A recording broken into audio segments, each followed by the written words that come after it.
Welcome to the Old World Fanatics, your Warhammer fantasy podcast to quench your hobby thirst for all things the Old World. And I'm one of your hosts, Gommo. And as usual, I'm back with Andrew and Josh on another Monday night here in Ausland. How's everyone doing?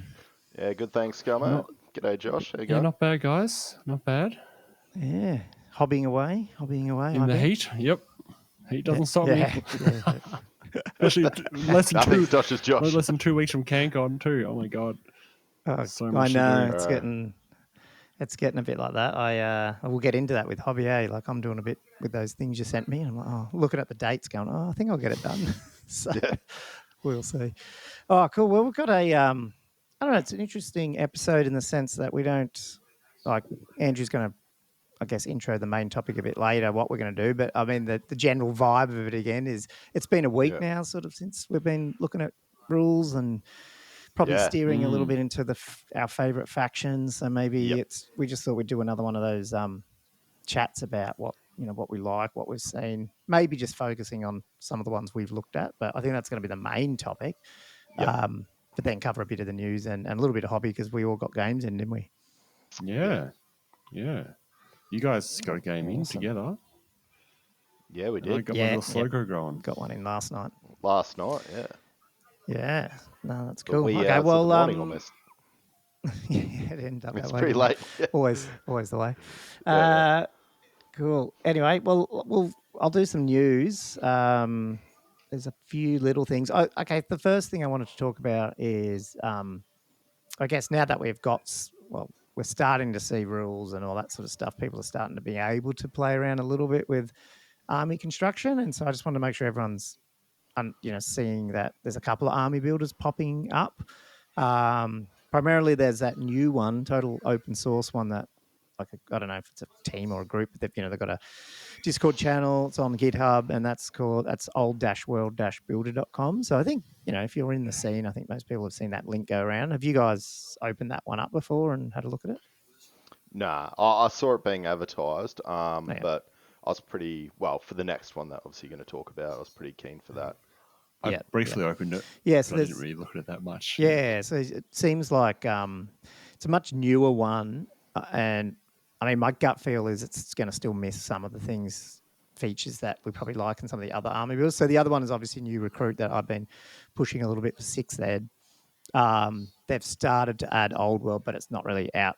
Like, you can't really use it yet. Like, if you want to run a tournament, you can select it, and they're starting to add.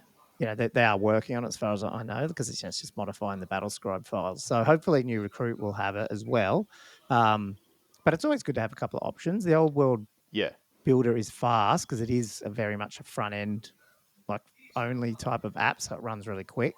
The downside right now, and I really hope this changes, so I'll have to actually get in contact with the dude or whatever. I did see a note on the website, something about they're not planning on accounts and syncing between devices, which I think is a bit of a it's pretty much downfall, I think, of that tool if it doesn't get that. But it's so new and it's open source. Like I was saying before we hit record, people like me who are software developers could get off our butts and actually help add those features in if we really wanted to, because all the code's there, we could actually do it. So hopefully it gets support, and it looks pretty cool and it's fast and stuff like that. Whereas New Recruit can be a bit slow, I find. It is a bit slow. Yeah, but New Recruit is at least syncs across your devices and stuff. So hopefully those two 100%. Will definitely, be up to a pretty good version 1 beta once everyone gets the books in the hand, hopefully. So weird. The books are only 5 days away for most of the world, but for us it still feels far off in the distance. It's painful.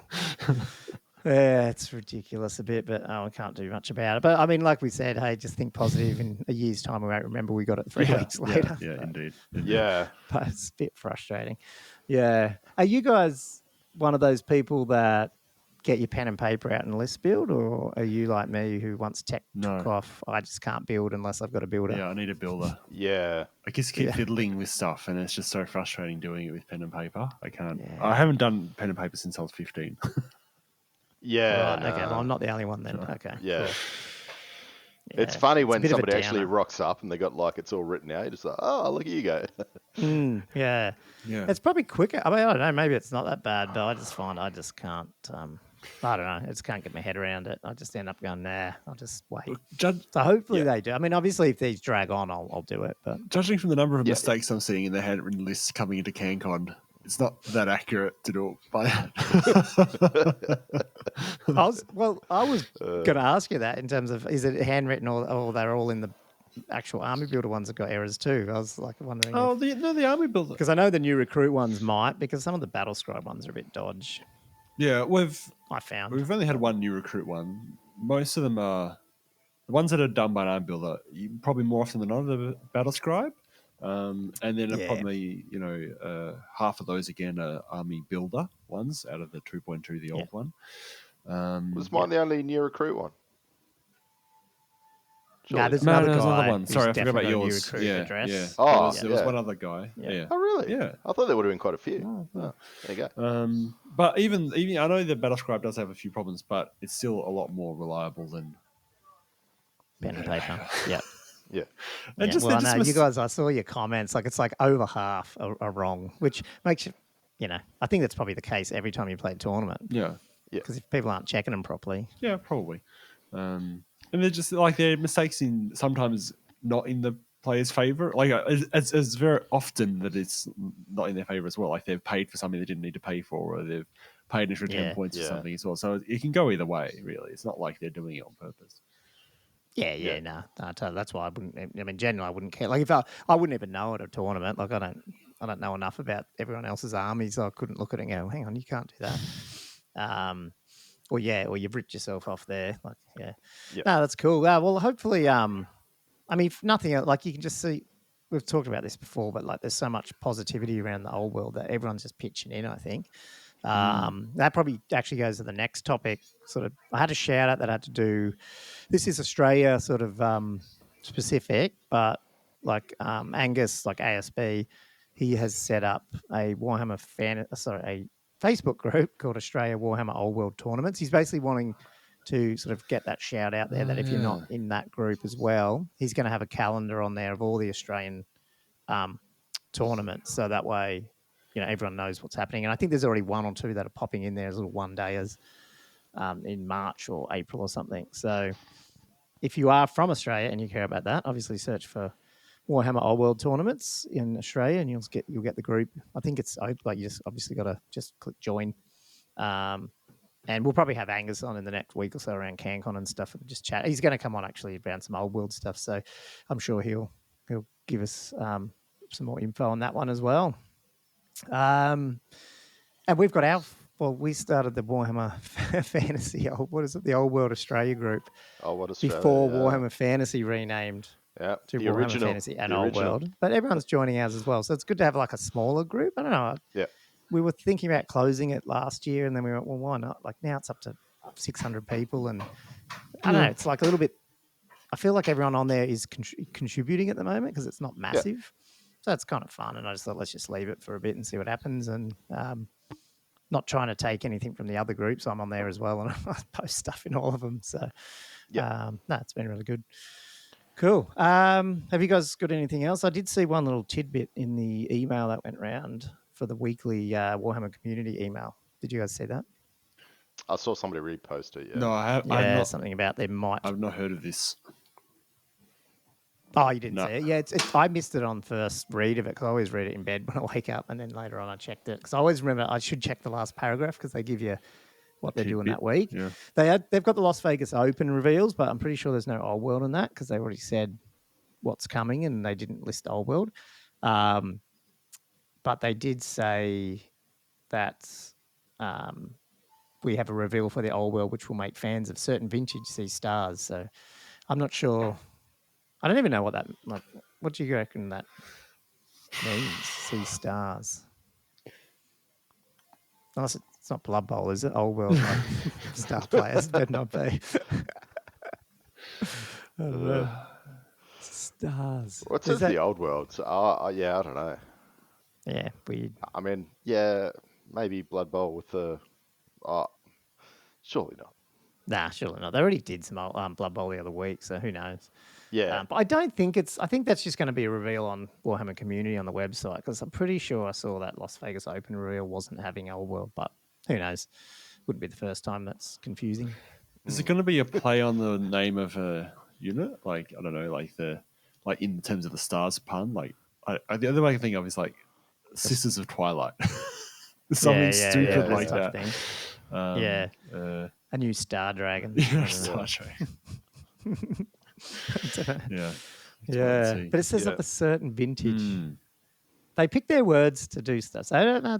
They're clever. It'll be something. But at least I reckon we're going to see Old World every couple of weeks or every few weeks. I reckon just dropping little things here and there, and it won't always be a massive new miniature or anything. But I think they're going to have to drop stuff to just get stuff out. Like if they're going to try keep the and momentum and get most stuff out in the next couple of years, even just out of the 9 factions. Yeah. Like, I don't know how, like, if they do it too slow, it'll take too long. So, I think they'll put stuff out regularly. Yeah, for sure. Yeah. It was funny seeing the frequency of the articles ease off after that pre-order, by the way. Like, I almost got used to that rapid pace of stuff, like just, machine gunning out articles. And then I look back, like, the other day at the Old World section, and it's like, oh, there's been no article. There's only like one in like 8 days. What happened? There was a big climax there. There you go. Yeah. So it's all transitioned to YouTube. That's the problem. Like, so many bloody videos on YouTube to watch if you're trying to, like, especially us who don't have, we're not going to get the books straight away and all that. It's hard to. Got to keep up somehow. So. Yeah, I know. Which takes a little more time. I don't know. I much prefer just to be read stuff than having to load a video to digest it. Or just ideally have the book would be great. No, well, that's what I mean. Yeah, like if you've got the book, you can do it at your own pace, and because those the YouTubers are good, but they're obviously deliberately not showing everything because they can't, and then you don't want to be they're going to look at what they're interested in, and like sometimes you just want to, Yeah. And to be honest, like if it was up to me and I wasn't like podcasting right now, I probably wouldn't even watch any of them. I'd just be waiting for the book to come, and I'd be like, the first time I saw the rules, I'd be like, I can open this pristine new book and see what's in there. That'd be what I'd be like, delayed gratification junkie in that regard. Well, we had that ethical dilemma last week of it, didn't we? We talked about it because I agree. I'm like, and I've started to look anyway. You're right, only because we're doing this. I feel like we need to know what's happening. We want to know, but it is taking away that, opening the book and experiencing it for the first time, which is a bit annoying. It's frustrating that we've, had to do that. I mean, I like that Games Workshop gives some people access and stuff, but I just feel like, you see it all before you even get it now these days. Which is it's out of devotion. I'm the devil's. Yeah, devotion to the podcast, We're taking our responsibility seriously. We have to now. We're paid. I'll be devil's advocate on that because for me personally, like I was that kid at Christmas shaking the presents and tearing the corner, trying to work out what I'm getting for Christmas of the wrapping paper. I never shook them. Yeah. Nah, I've got to get everything I can. Like I need it as soon as I know something's coming out. I can't wait. Yeah, I've got to. I need that to know. It's too much temptation. So I've been watching everything I can and listening to everything I can. So it sounds like later on in the segments where we're talking about factions, it sounds like yours can be much more in depth than maybe. Yeah, I think so. Yeah, I've looked at a bit, but then I'm going, I don't know. Yeah, I'll get the book. I won't even need to read it. And finally, it'll be pick it up. I'll just put it in the shelf. Still in shrink wrap. It'd be so funny if they leaked like wrong copies of stuff just to see people just go off their mind and they get the book. They're like, what? This is not what it said. That's funny. Yeah. I mean, I've said everything about it, I guess I'm going to say. Anyway, cool. It's going to be good. So do you want to chat a little bit about hobby then, and then we'll get on to that main topic, I guess? Yeah, fair enough. Cool. Do you want me to go first? I can go through. Yeah, Josh, you're the hobby master. So. Thanks, guy. I guess so. It'll all go downhill, and I'll be at the end. I've had a lot on my plate, guys. Really, with everything that's been going on at the moment, because I just feel like all my free time is devoted to Warhammer. Like it's just everything. Sorry, because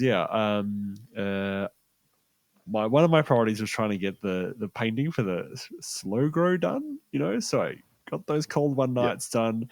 I've actually got up and done my fiend and most of the shades done as well, because I was actually planning on taking them to CanCon for the doubles one. So I got those done pretty much. Alarm's going off. And then had the slow grow meetup yesterday. So yeah, that was fun. I think it was 10 people, including me, actually. So yeah, it was reasonable numbers again. Mostly the same people. I think there was one guy that came that hadn't come before, but everyone else pretty much had been previously. Are they getting longer, Regulars? or do you go and basically the same time frame, like in terms of getting there, set up, pull down? I think this one about the same. Similar time frame. I mean, this one went for a little bit longer because there was 2 guys that played a second game with someone else. So they cracked through it. But even them playing 2 games, they still finished by like 1:30, between 10:30 and 1:30. So, 800 points. Yeah. It's still not going much longer than the other smaller games, because you still only got 4 or 5 units or so. So, but it's just big enough that you're getting an enjoyable game. Did you want me to go through the actual battle I did, or should I do that later on? Oh, I can do it now. Yeah, I can briefly go over it. Because I was playing Lockie with his high elves, very bow heavy high elves. I think he had. Yeah. What did he have? He had Illyrian Reavers with bows, and I can't remember if given the spears or not. But yeah, he had a unit of Sea Guard, a unit of 10 Shadow Warriors, and 10 Archers. And a level 2 mage, who I think had Seer, and something else that gave an extra power dice or something like that. We were playing the scenario, by the way, that it was like the monolith from last time was broken during the battle, and so the winds of magic were going crazy. So at the start of each magic phase, each player rolled a dice, and if you get a 4-up, you get an extra power or dispel dice. And every miscast is an irresistible force as well as a miscast, and every irresistible force is also a miscast, like 8th edition sort of style. And then I think you just roll a dice. From turn 4 onwards, you just roll a dice. If you get a 6, then the magic is calmed and it's back to normal after that. Otherwise, it's like a pitched battle. I was taking my cold ones in there, so that's my essentially my list is the same as previously. So I was just a devoted, some repeater crossbows, level 2 mage on the Slannesh lore. I gave it an extra +1 dice this time for power dice, and then the 5 cold one knights. And essentially what happened was like there was a big piece of impassable terrain in the middle of the board. I basically ended up having most of my army on one flank, and I ended up with the devoted out on sort of the other side by themselves, which is not ideal, but that's sort of how it played out. They were across from the Shadow Warriors, the devoted, and then the rest of his army, so the Sea Guard, Illyrian Reavers, and the Archers were pretty much facing directly across from the Cold One Knights, the mounted demonettes, and the repeater crossbows. And he blasted off the demonettes in the first turn with Fury of Cain. Again, this is the second month in a row. That is a crazy spell, especially at that size. Yes, second month in a row where they just disintegrated from magic in the first turn. Just evaporated. This time, I got a bit of bad luck with it going off, because I think he managed to get because he got 2 spells. He had Curse of Arrow Attraction and he had Fury of Cain and Drain Magic, and he actually cast the Curse of Arrow Attraction on that unit quite high, and I was just like, I've only got 3 dice. I'll try and dispel Fury of Cain. So I let that go through, and then he used I think 2 dice to get Fury of Cain on a 9 or something, and I used 3 dice and I rolled 2 1s and a 3. And I was like, crap, like, damn it, that's so annoying. So then they exploded, but then also meant that the Curse of Arrow Attraction, I guess, didn't really matter in the end because that unit had been deleted. And then basically what happened after that was he moved up, I moved forward, and then I actually got, because my 2 spells, which were my favorite spells, by the way. So I got the Titillating Delusions, which is the movement spell that I have to move towards a marker, and I got Luxurious Torment this time for the first time, which is the one where you can cast Frenzy on either a friendly or enemy unit and they also take D6 strength 3 hits at the end of each player's turn. These are the 2 spells that drew me to Laura Slannesh, to be honest, because you can have so much fun with them. Cool. Because what I did was I actually moved the cold ones up, put them on an angle so they were sort of in line to charge the Sea Guard. And then I cast Frenzy on the Illyrian Reavers, and I got Frenzy off on them. And they were forced to charge into my Cold One Knights. The cold ones.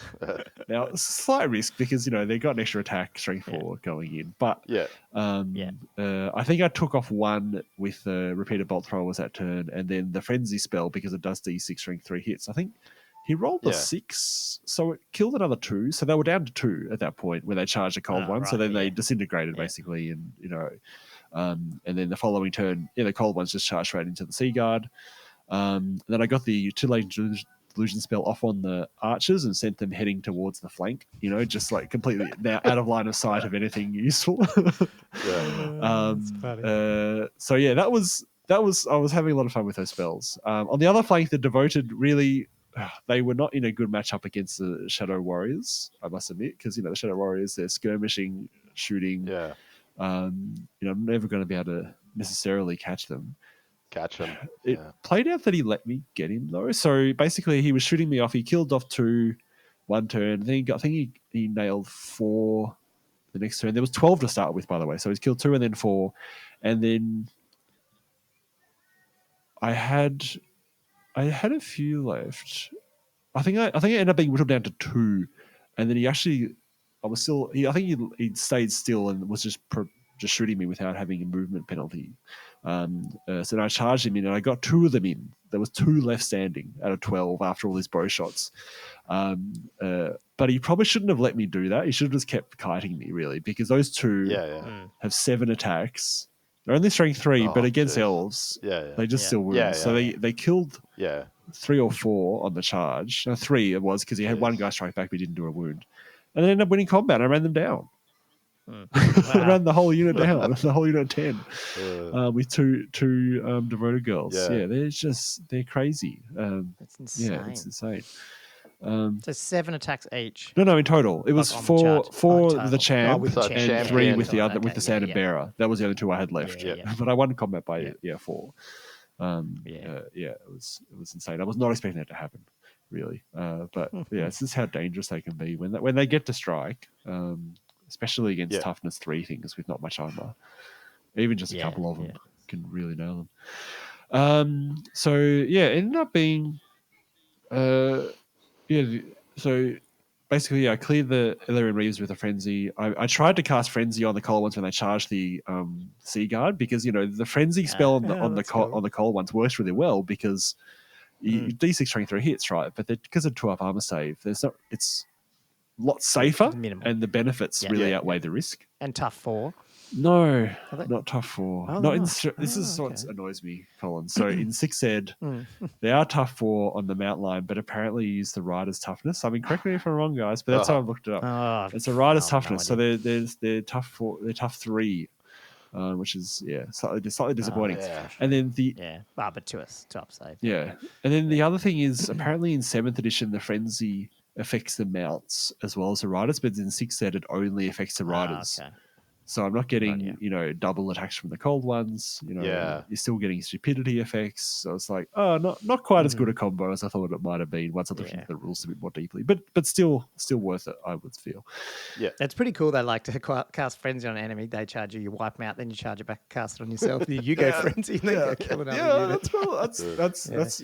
It's a lot of fun, because I just feel like I can draw out, flyers and fast cav and just force them to come into me, or even using the illusion spell as well. It just gives you a lot of control in the movement phase, which I just love the concept of being able to do.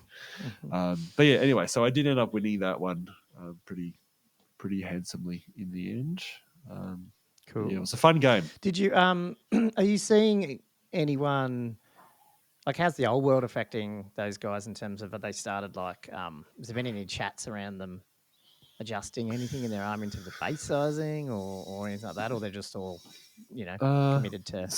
I think there's a couple of guys that have just put them on temporary bases for 6 Ed, and they're intending to rebase for the old world. Others are talking about, just doing adapters, and I think most of them probably will use adaptive movement trays for it. But talking to them today, it sounds like they for now, they were just going to keep playing for the slow grow at least.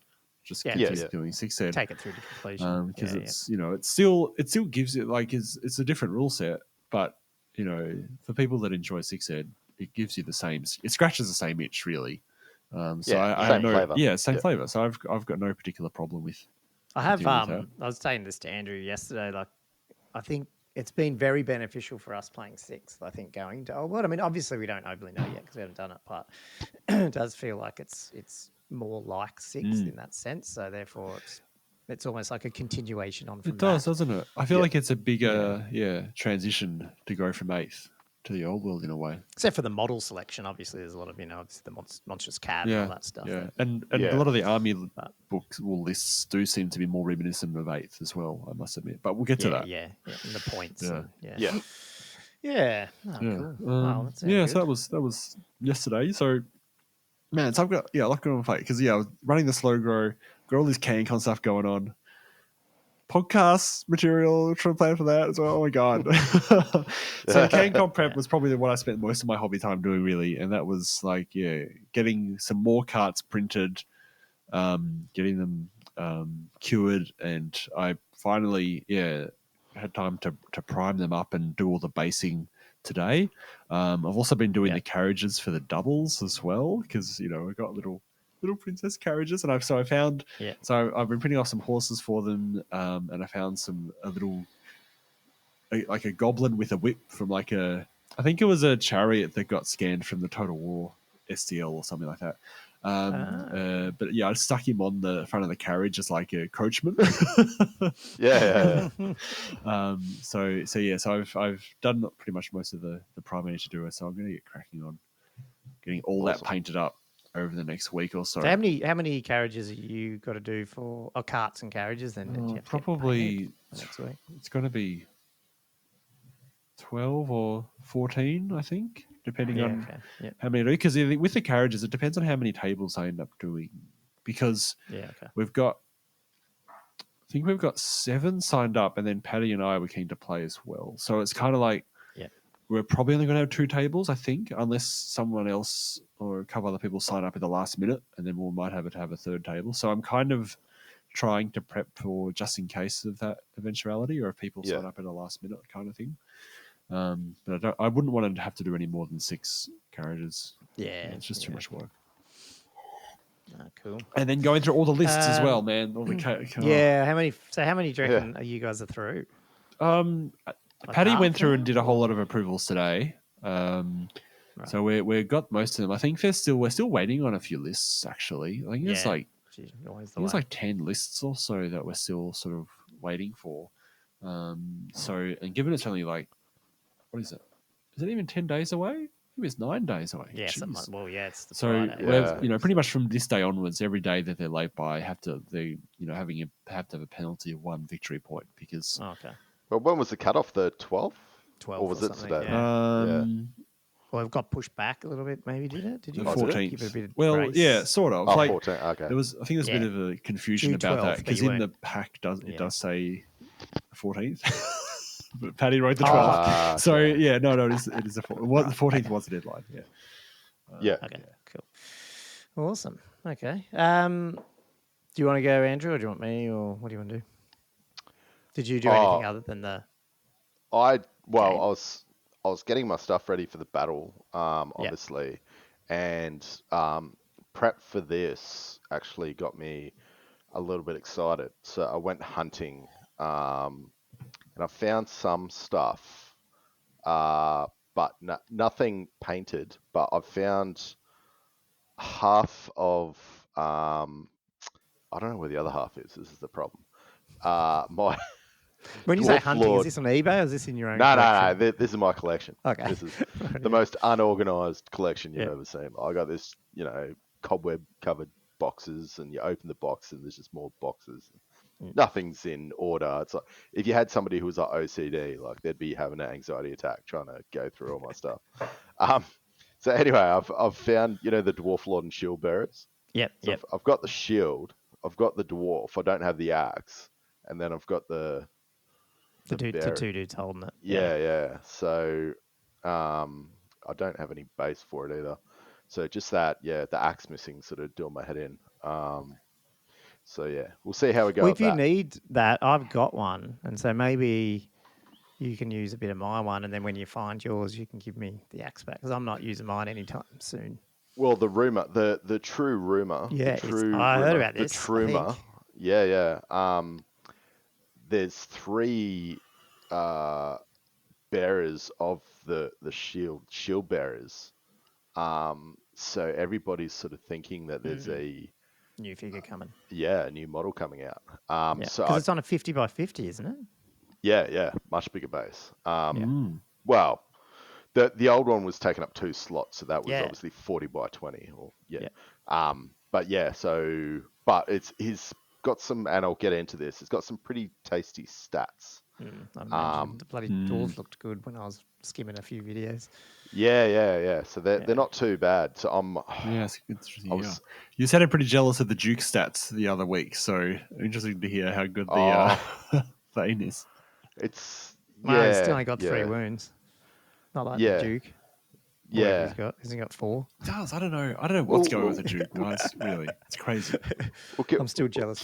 We'll get into the stats. So do you want to cover that in the main? Stay tuned, everyone. Topic. Stay tuned, listeners. You'll hear all about it.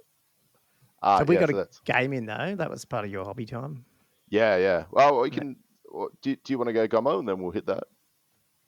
Okay. Yeah, we'll just do a quick. Yeah, okay. Yep, let's do that. So I did that, which we'll talk about in a minute. And then my rest of mine was mostly CanConny stuff as well. So and I think I'll end up sharing more pics. I did share, if you're a Patreon, bit of a plug. If you're one of 8 lucky Patreon people that we've already got, and they're a bit lonely, they want more friends in there. Last time I looked, there was 7.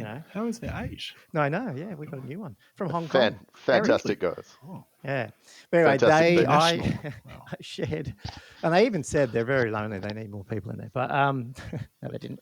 But I shared some pics of these carts that Paddy did that I'm painting up in there. But I probably should check with her if I can share it globally, which I think I can. But I'll check with her. I'm sure she'll be happy with it. Because I painted up one, and I'm, based and undercoated and started on the other. So hopefully I'll get them done this week. I was hoping to get them done over the weekend, but then Andrew playing and I went karaokeing on Saturday night, so I never got around to doing it. So I'll get them done this week. But they look awesome. They're just so fun. Yeah, they do. I'm sure that Paddy'd be happy with. I mean, we've got to check with her. But she was saying something about she was thinking about doing setting up an STL store at some STL stage. store. I'm sure she'd have with the publicity. Yeah, I don't think it's so much. I wasn't sure if it was supposed to be a surprise for the for the tournament. So that's why I wanted to check. Yeah, but I think it's. I think it just cause excitement, so that's fine. Yeah.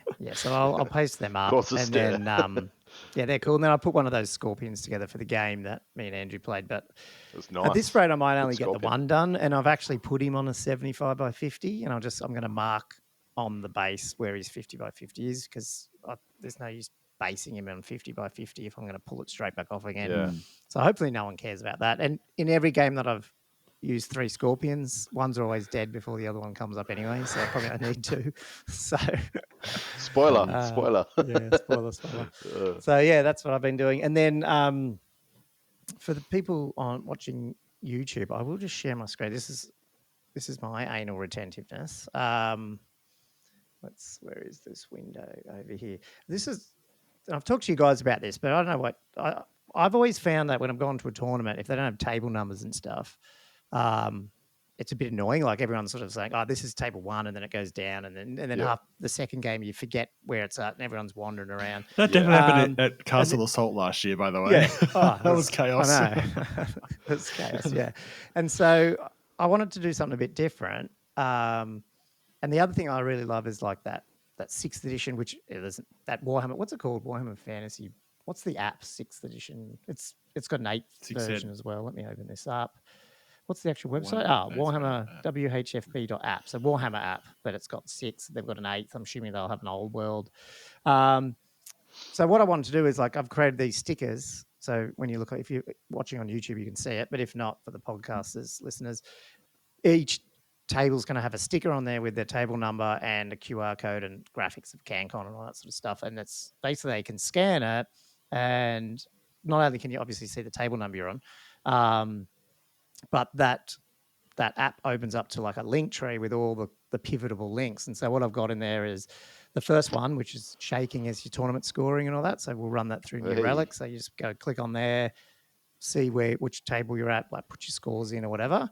The players pack's on there. So therefore, if you need to know up to what I was actually going to do, Andrew and Josh, is probably put a link up there each round, which has the current scenario. You just click on it, go straight in, just in case people have, but game 4, you've lost the bloody sheet and straight into the right so you could scenario. change it on the fly, is what you're saying. Yeah. That's so awesome. that'd be good. That is so good.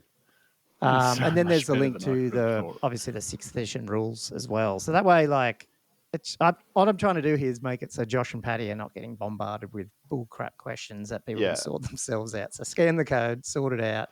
And then I put our sponsors. So we've got Greenskin Games, Emerald Hobbies, Proxy Wargaming, and the Polymath Tabletop. So, and I gave them a little bit more of a fancy look because they're obviously supporting CanCon. So, but this type of, I don't know, it's not techie, but it's a little bit techie. I think if the tournaments sort of adopt some of this stuff, I think it just may make it way easier to run them, So 100%. That is gold. That is software engineering gold right there. Yeah, that's right. So hopefully it works. Anyway, we'll see how it goes. But yeah, so that's what I did this week. And then obviously we got some sponsor stuff in.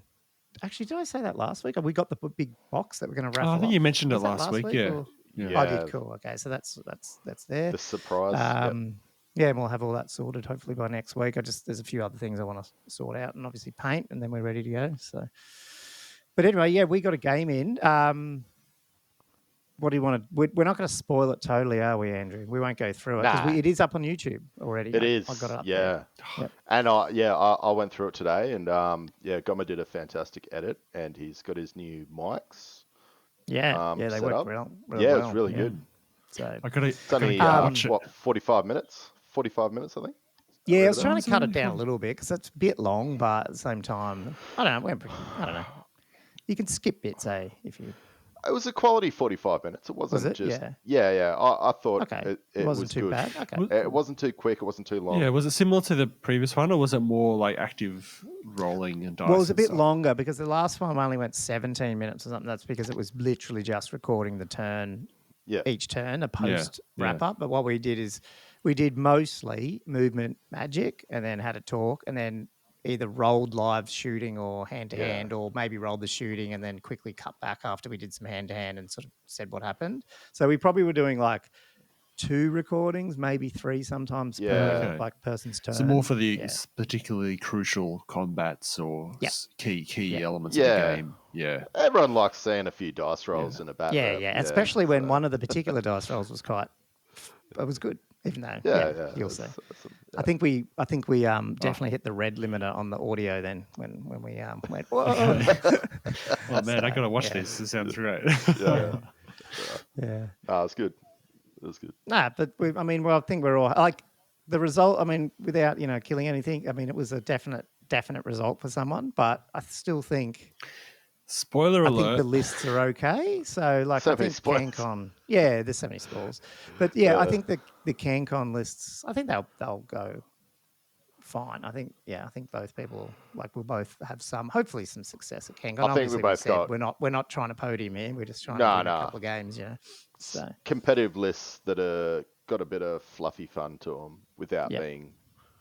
OP and stuff. Destroying somebody's day, Yeah. And for my list, I just like playing it and it's easy. I won't have to think about it too much. The magic's easy. It's a bit relentless, but it's easy for me because I just have to not think about it and just roll. Yeah. And I scaled my magic back quite heavily, so that's a lot easier for me as well. Yeah, which is good. But check it out. Yeah, it's definitely. We'd love views on that. The subscriber count went up, so big thanks to listeners. I think we're well on our way to hit that number that I want to hit, which I was talking about last week.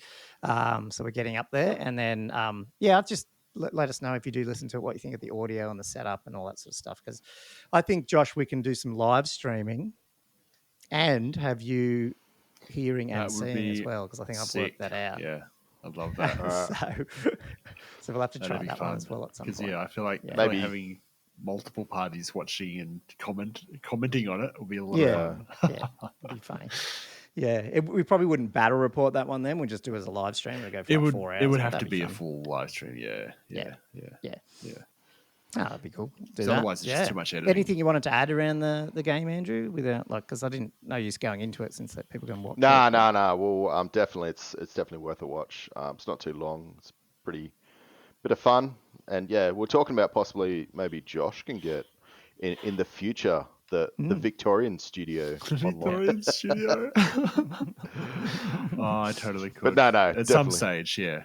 Once you've got the setup going, I can just copy whatever it is that you've done. Gommo, then I'll just do it. I'm happy to do it. Your terrain will look better. I'll have to get my terrain up. My terrain's okay, but I want some buildings. I need to get some buildings happening. I could probably set that up at some point. Nick Gentile, by the way. Shorts from he's back. He's painting up some high elves. He's on board for the old world. Did he get rid of his other ones? I think he still has them, but he's just wants a whole new thing. But he's pretty exciting. So he and I could well have a game at some stage once we get our hands on the rules. Yeah. Oh, awesome. That'd be great. Yeah, cool. Yeah, it's lots of Dwellers is back. So they're back. They've got 2 episodes up. It's like old times now. It's feeling like total 2008, 2009. So it's good. Just a bit grayer, a bit less hair. Oh yeah, I got nothing left. Yeah. Oh, that's what it does. That's what kids do to you. But anyway. That's why I got my hair slicked back. There's this big bald spot. Awesome. Okay, well, Andrew, what are we going to chat about? All right. Sorry. I got to read this. I wrote this down, guys. My memory's not very good. But so the 3 of us are going to be giving our listeners a bit of a Old World rules preview. Ooh. So we're just going to be discussing our favorite armies from obviously the new Forces of Fantasy, Ravening Hordes, and Arcane Journal book releases. We all had a bit of a review of our favorite armies from the old world, and we're just going to give a bit of a quick rundown on the winners and losers, and just if we think that's going to be changing the play styles. So I was going to do dwarfs. Josh is going to hit Bretonnians, which is good because he's got the Arcane Journals as part of that, and then Gommos was obviously going to be hitting the Tomb Kings. Yeah, look at some Tomb Kings. Yep. I mean, I'm not as in depth as you by any means, but there was a few things that definitely need some investigation. That's what I want to look at. So they're good. Yep. Yeah. Good changes and a few bad ones, but that's okay. Did you want me to kick off? Yeah, might as well. All right, I've got my tasty notes here. I've been going up investigating the last probably week or so. A lot of these previews are coming out, and there's quite a bit of information out there. So it's pretty good. If you're someone like me, like what Josh said before, he doesn't want to spoil it too much, but I've been jumping pretty in depth and not planned armies as such, but I've been gearing up to see, what's good, what's not, from my point of view, my play style. The big thing to note, starting off, is the King Anvil Rune Lord is just 1 per 1,000 points. So the the Anvil now is going to be a take instead of a Lord if you're doing an under 2,000 point game. So we're going to have to see. You're going to have one or the other, basically. Yeah. So that's a big thing where else, like, obviously the Anvil used to kind of be like a war machine or something that you could take in addition to your Lord or your Rune Lord. But saying that, the Anvil is pretty tough. We'll hit that later on. Something I'm really loving is core choices. So all your core choices are standard. If I don't talk about it, it's pretty much just standard from what it was in a 6/8 realm. The books didn't change a hell of a lot, obviously, for core. So Rangers now are a 0-1 choice, which is fantastic because the Rangers are actually a pretty good unit now. And it just gives you a bit more flexibility from the standard warriors, longbeards, coilers, thunderers. So I'm really liking that. If you do bring a king, what do they do again? So they like are they the so they're skirmishing scout. Yeah, scout. Okay, yeah. Right. And they're skirmishing now, which is really really good. And I'll touch on them later. What else they do? Longbeard. So if you bring a king along, you can get longbeards coming as core 0-1. Special. You can get 0-1 hammers per king or thane. You're usually always going to have at least a thane, so you can bring those along. 0-3 war machines for your special. They're just going to be cannon bolt thrower and grudge thrower, just stock standard. And then your rares are coming in as your rangers, iron drakes, gyro bombers, and organ guns, flame cannons are going to be 0-2 choice. So you still got like iron breakers in as your special as well. Your mercenaries are going to be 20%, and your allies are something that's pretty cool in a sense. So your armies of infamy of the dwarves, you can take 25% of that as allies for your grand army. So I'm thinking your army of infamy might have access to these, like the Slayer one or whatever. Yeah. So I think I got that wrong when we were chatting like 2-3 episodes ago, where I thought allies were going to be always someone else. Is that mercenaries more, and allies are always infamy? Well, yeah. So it's infamy. Well, for us, Empire. Brett's okay. So you can bring Empire and stuff. Yeah. Cool. Brett's are uneasy and high elves are suspicious. Okay, cool. Okay. So cool. So that's pretty cool that you got obviously access to your armies of infamy. Yeah. Do we really know what mercenaries are then? Or am I just totally it's behind been really on this? quiet. It's been really, really quiet. So basically, allies are the Matrix plus your own other armies of infamy. Yeah, okay, that's correct. What's confusing me. Okay. Yep. Cool. Yeah, I'm waiting to hear on Mercs as well. I think that's kind of like the big unknown. Okay. Special rules. The cool things is Gromwell armor now is re-rolling ones for failed armor save. Who doesn't love a re-roll? I love a re-roll, especially when you just got heaps of ones. You just I know a lot about that. The Gromwell weapons is -1, so it's just armor piercing 1. But you can't inscribe like runes into it. Otherwise, it gets rid of that. So. Right. Yeah, so all your characters get that, but as soon as you start throwing stuff on, it loses that armor piercing. And it's only for a single hand weapon, so it's not for shot slayers paired weapons or something. Yeah. As soon as you get paired weapons, it negates that. So runes, something that's pretty cool is your great weapons can be inscribed with runes, which wasn't in all of So you used to have to take a rune to make it a runic weapon. So that's pretty big, I thought. Yeah, I think it is. The other good thing, I didn't go through all the runes. There's like 50 odd runes, so I've just picked a couple that I liked. So there's a runic weapon that gives -1 to hit, which I thought was going to be really good for the Demon Slayer, because Demon Slayers aren't defensive. And now you've got a tough 5 character that's going to be -1 to hit. I thought that was really cool for a weapon rune. The other one I thought was really cool is the Master Rune of Adamant. It's 100 points. It's pretty much going to take up your whole rune allowance, but it makes your toughness 10. So yeah, just walk in the middle of those Empire people and they can't hurt you. Well, yeah, I'll hit some of these other combos soon, and then you'll see why that could be a bit of a pain, being somebody toughness 10. And the dwarves, so there's no dispel scroll, but they get the rune of spell breaking, which is effectively a dispel scroll for dwarves.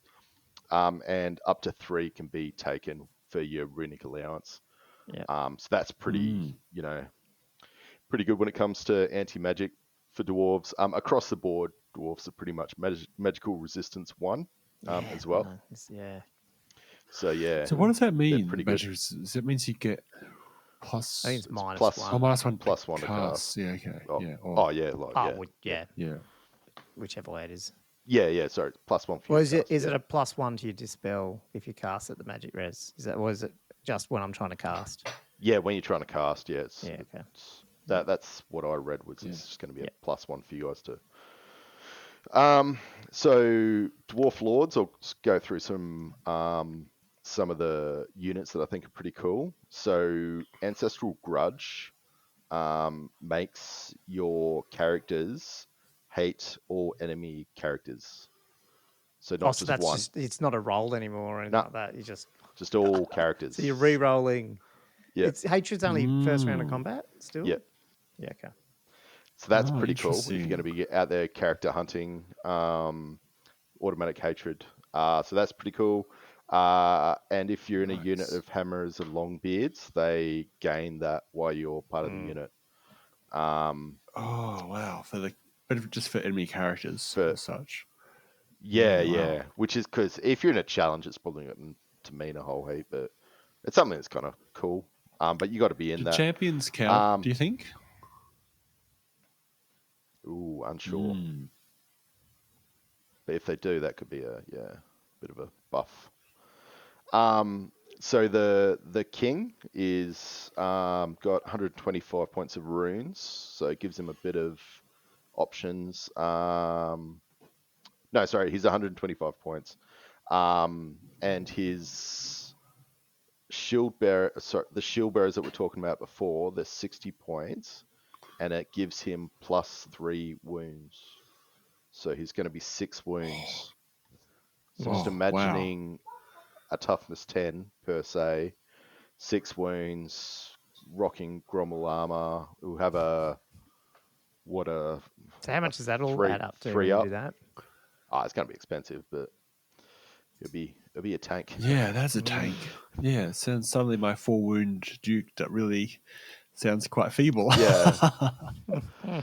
The problem is once you make that, is not super offensive, but you're going to take your great weapon in there, and he gets 3 extra attacks from his shield bearers and whatnot. So, but incredible. Even without the toughness 10, because that's 100 points. Obviously, I was just spitballing, but you can make this real tough guy. Yeah. But yeah, there's a lot of flavor you could add there. I could see these shield bearers just coming in a lot. And the other thing with the shield bearers, Thanes can get them to access. So you can have these Thanes rocking them as well, which is pretty cool because Thanes only got 2 wounds. So if you were 5 wounds then with a Thane, yeah, right.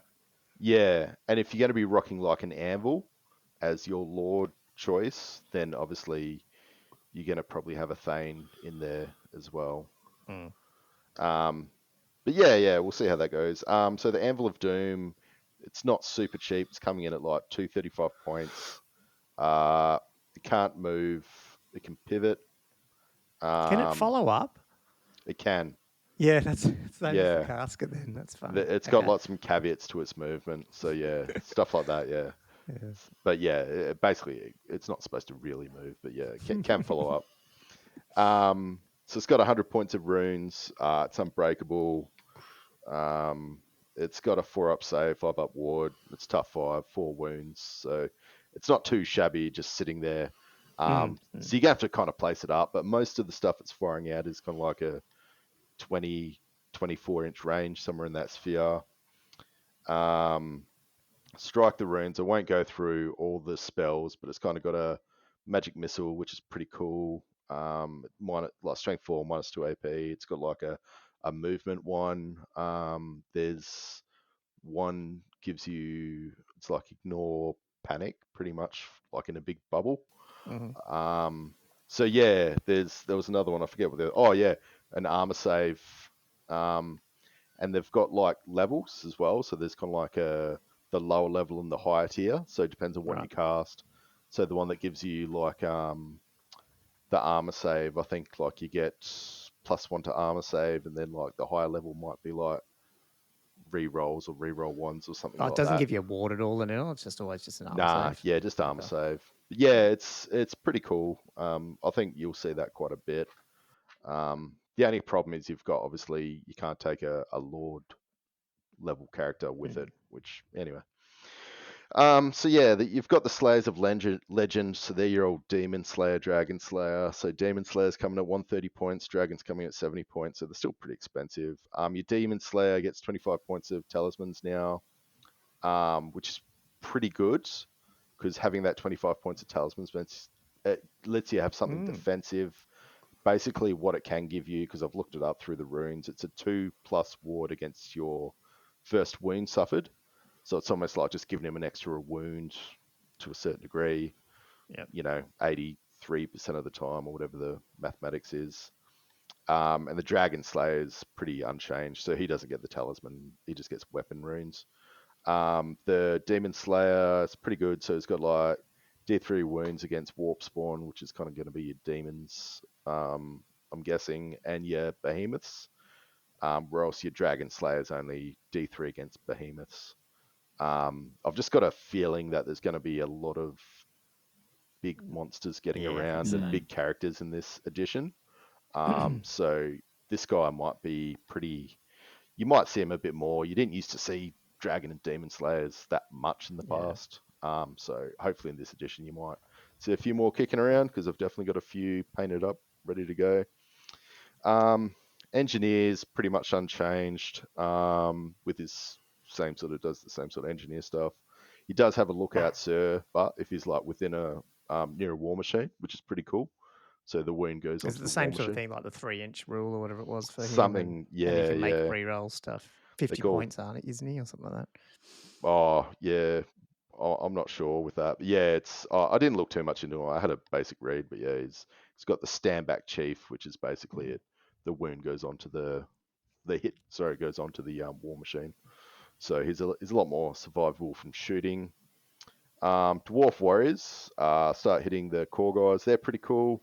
So one dwarf warrior unit gets a banner of 50 points, which is pretty good for warriors. They're only 8 points. Great weapons are only 1 point, so they're actually quite a bit cheaper. One thing they've done with dwarves is they've got rid of that, the March block rule that they used to have. Yeah. So you probably heard you've got to buy that now. But you got high leadership, so it's probably not as big a deal. Yeah, 8 points is pretty good, and great weapons. They used to be. What's the deal with the drilled stuff though? Because some of them are drilled, which means you can. Yeah, that's the march, and then just triple march.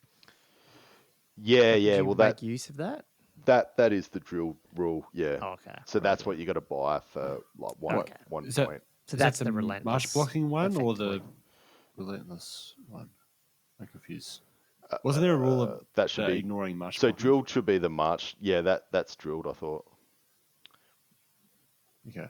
Oh, is it? I thought one of them was. I can't remember what it's called because I don't know yet. But like there is, you pay to get that drilled, and I thought it was a free reform or something. And then, it could be a free reform, which means you can probably get them into or start them in triple march, like march and column, triple march them and swift, like straight away, just reform them into.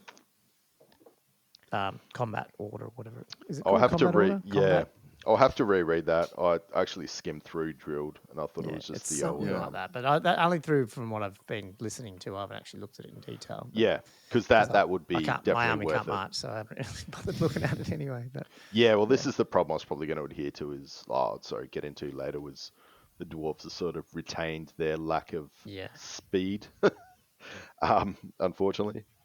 So yeah, I'll keep going. So Quarrelers and Thunderers. Quarrelers come in at 9 points. Thunderers come at 10 points, which is a bit of a big discount as well. The only problem is that they're now weapon skill 3, so they've lost a weapon skill. Both can take great weapons, so Thunderers can take great weapons now, which is good. It used to only be the Quarrelers. And they can move and shoot. But it's a -2 to hit, so... Right. Yeah, but they used to, weapon skill 3, ballistic skill 3 as well. Okay. Yeah, so they're not. It's one of these things. If you're getting that standard shoot bonus that you were talking about, as part of, I haven't actually read that rule. Gommo, we were talking about last night. Yeah. So so that's when you get charged, your stand and shoot is included in your combat res. Yeah. Which is quite a big deal for a unit that is quite,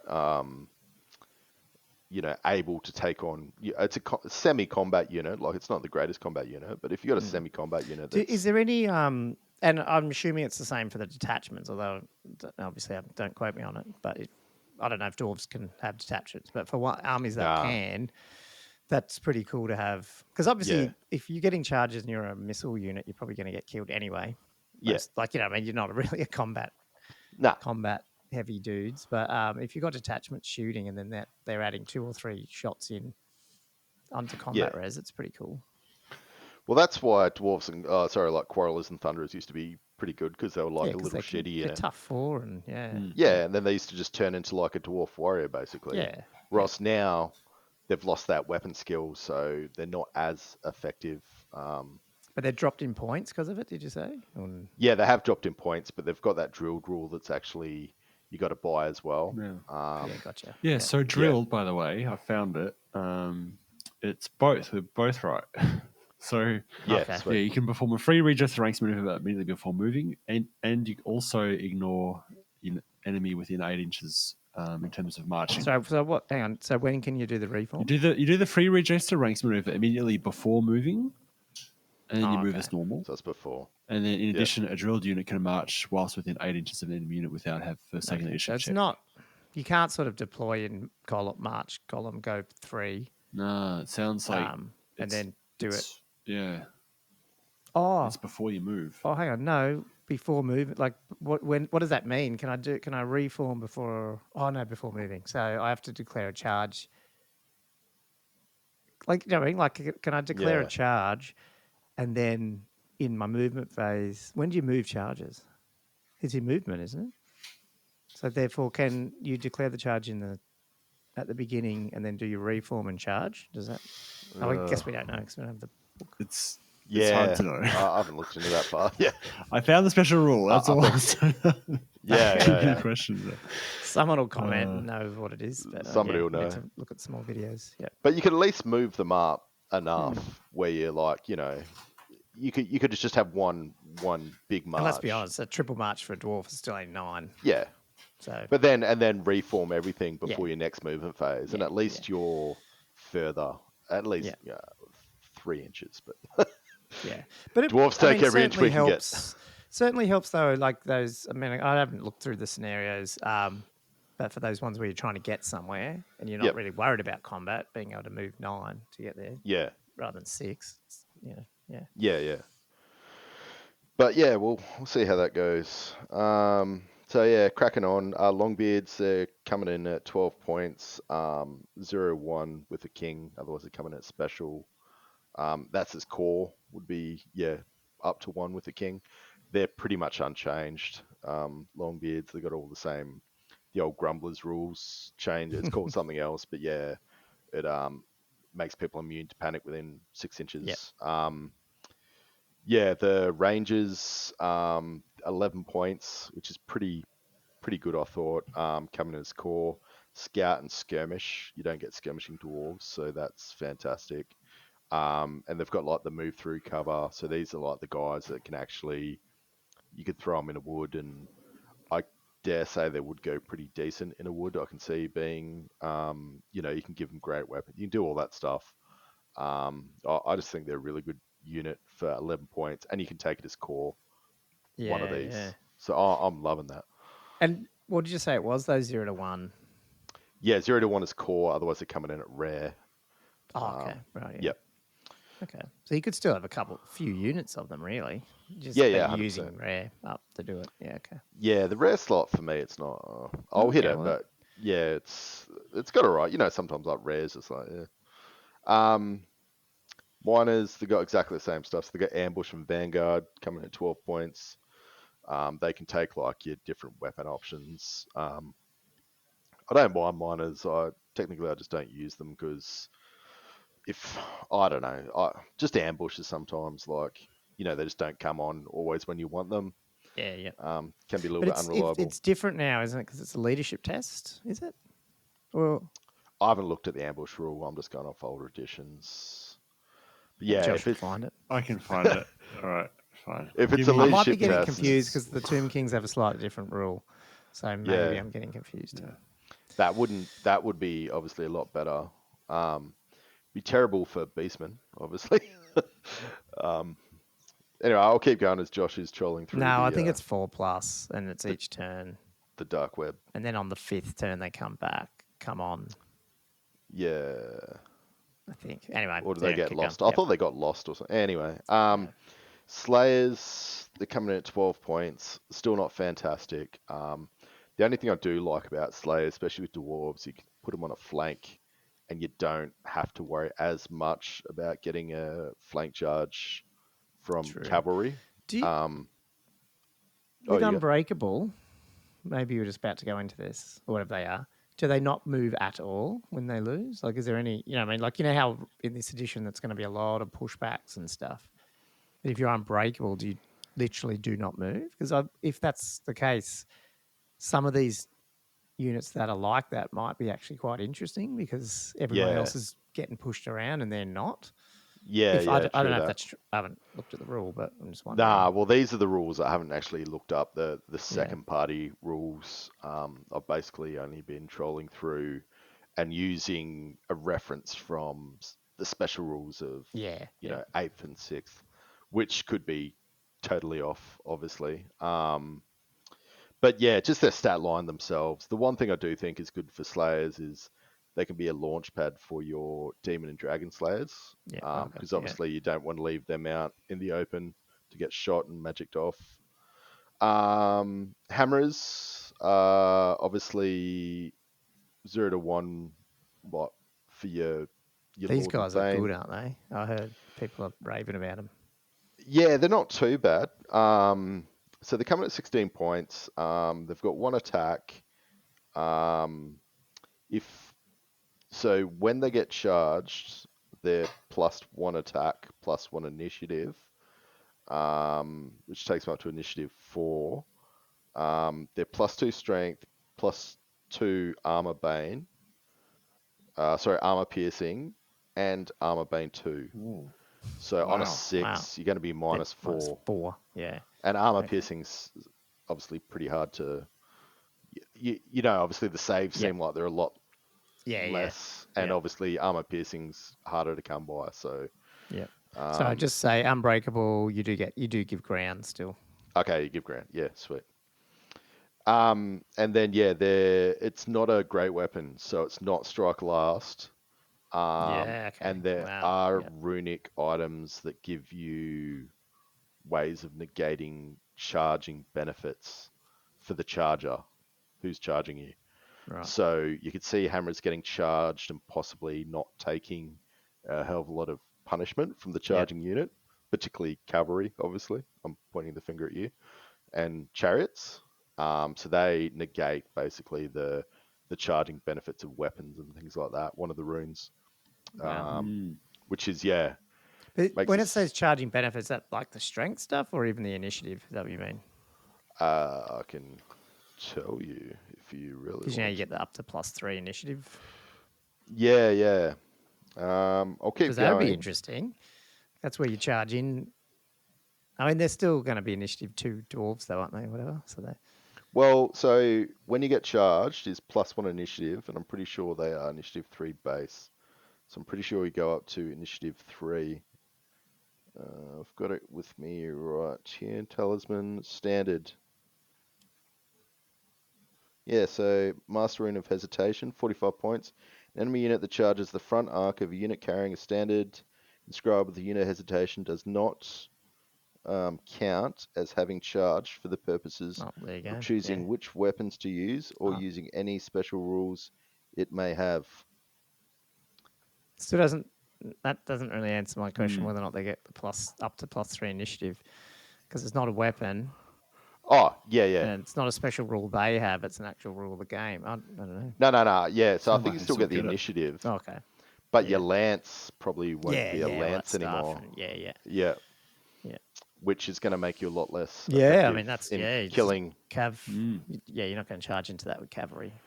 Yeah. And then if you got your Grommel armor with your full plate armor or whatever they've got, I believe it's full plate, you're going to have a pretty good save So 4 up. It's just straight 4 up then, is it? 4 up save. Yeah. 4 up with your re-rolling ones. Oh, yep.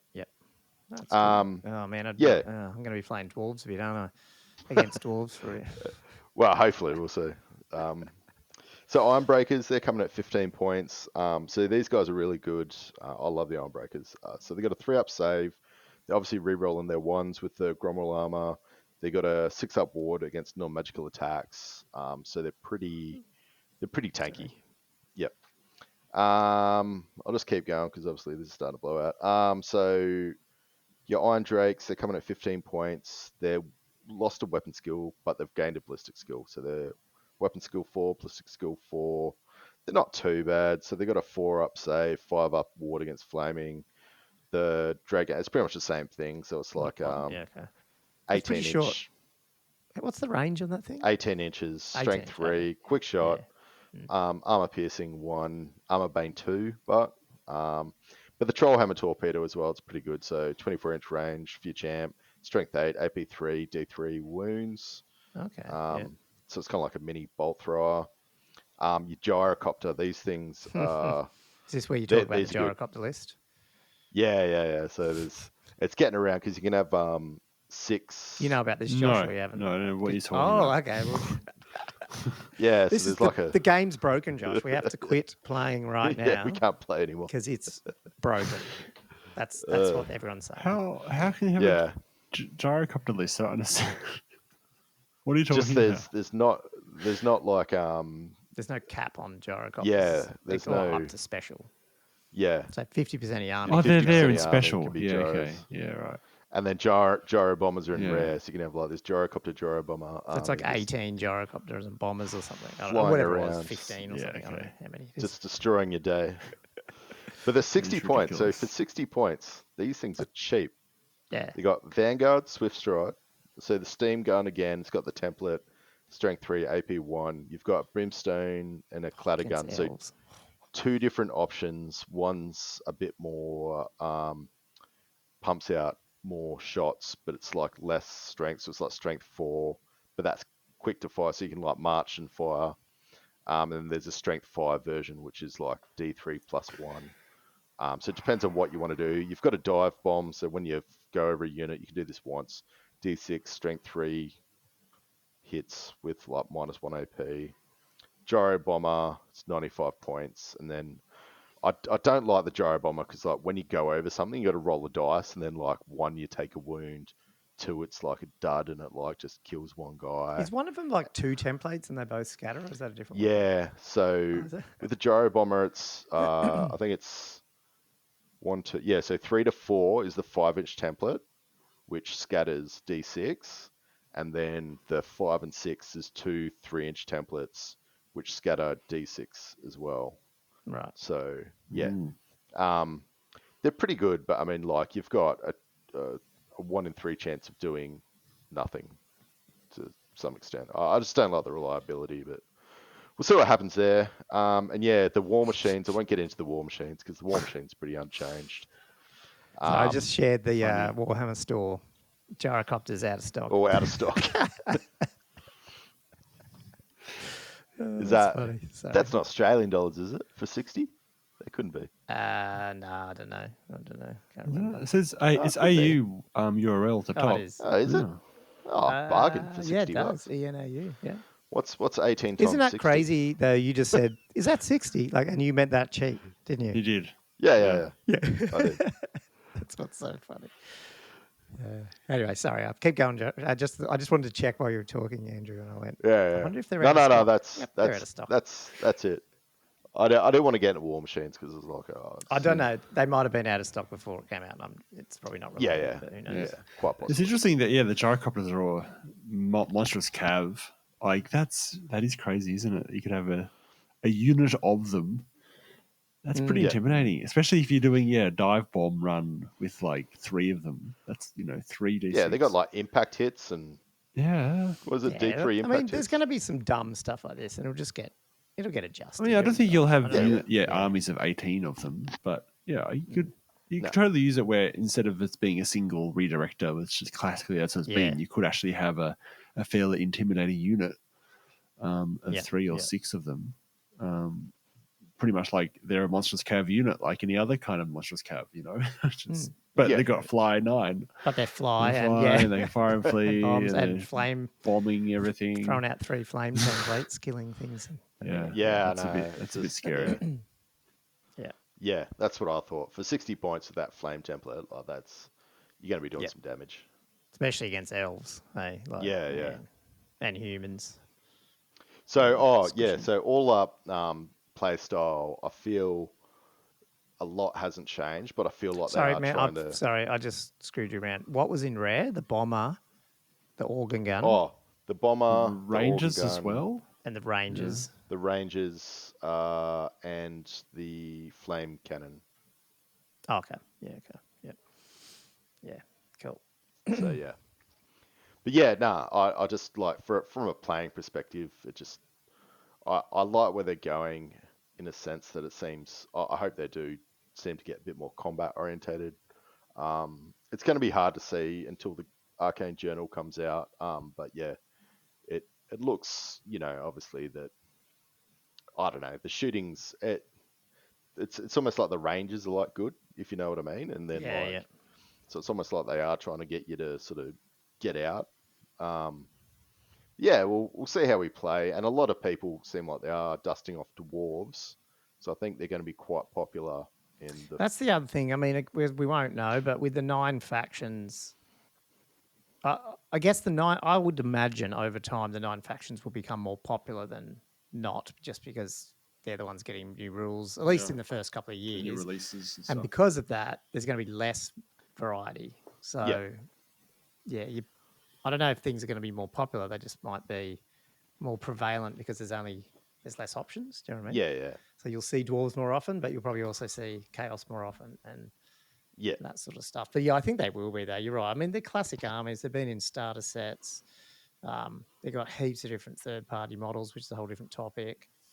I mean, you'll get more variety in this, hopefully. Well, theory, unless there's obviously a much stronger particular list available. But hopefully the Arcane Journals are fairly well internally balanced with them like grand armies, and you can have it just opens up lots of different theme lists in the way it has with 6th edition.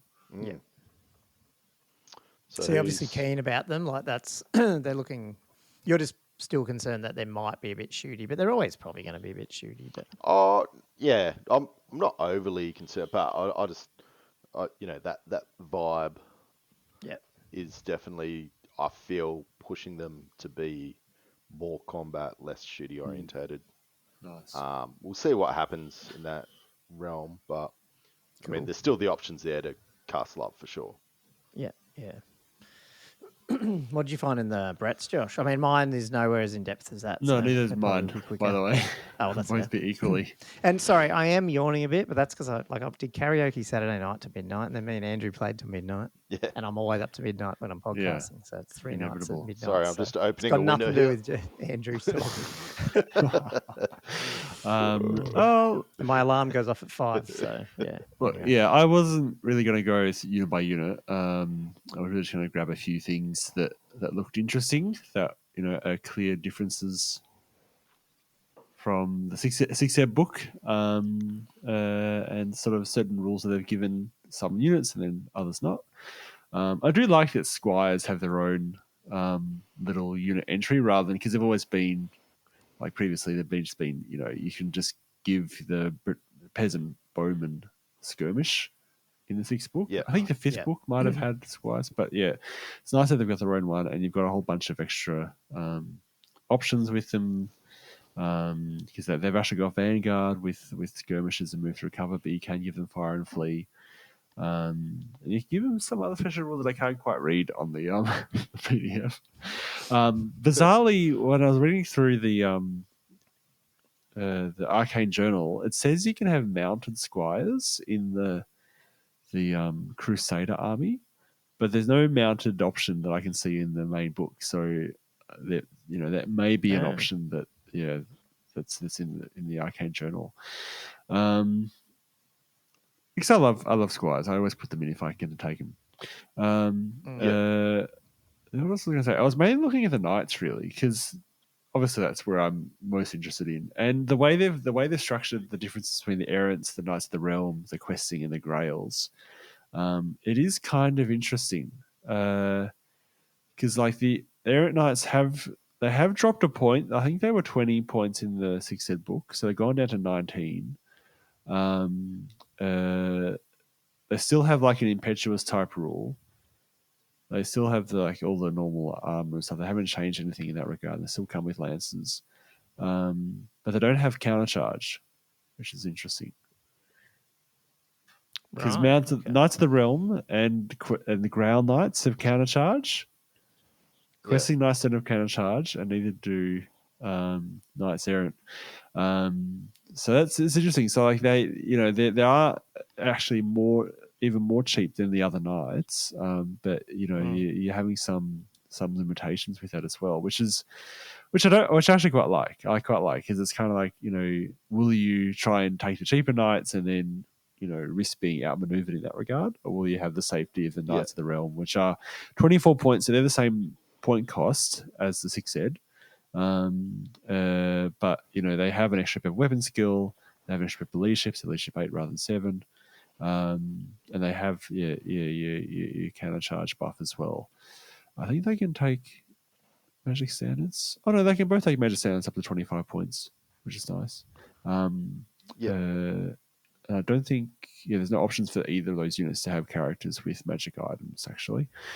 The questing knights I'm not sure what to do with really, because they have dropped in price too. They're like getting down to 26 rather than 28 points. As I said, they don't have countercharge, which is a bit of a concern for me because they obviously still have great weapons with hand weapons. So great weapons, what they'd be like initiative 1, isn't it? And then you plus 3. I think they've done initiative 10 and 1 for the different types. So it's like they're even when they're charging, they'll be striking in initiative 4, which is that's, and often they won't be charging. If they're being charged, they're not getting counter charge or anything like that. Because they won't be able to use their shields when they combat, so they have a armor of 4 up, 4 up, which. Yeah, and then a 6 up. So 6 up armor. So they're relatively squishy at that point when you're dropping the armor so much. I mean, the difference between like they were going from 2, and I heard they're quite pricey as well to buy. Oh, in terms of money. Sorry. Sorry. Oh man, yeah, they are, guys. She's gone to bed now, so I can talk more freely. So much money on questing night, on rare questing nights. Oh dear. Right. Anyway, it's worth it. So you were talking about the squishy nights. Yeah, I was. I mean, I was sort of saying that it's weird because all the knights have gone down to 3 up saves. So in theory, the drop between 3 up and 4 up shouldn't hurt as much as the drop between 2 up and 3 up in a way.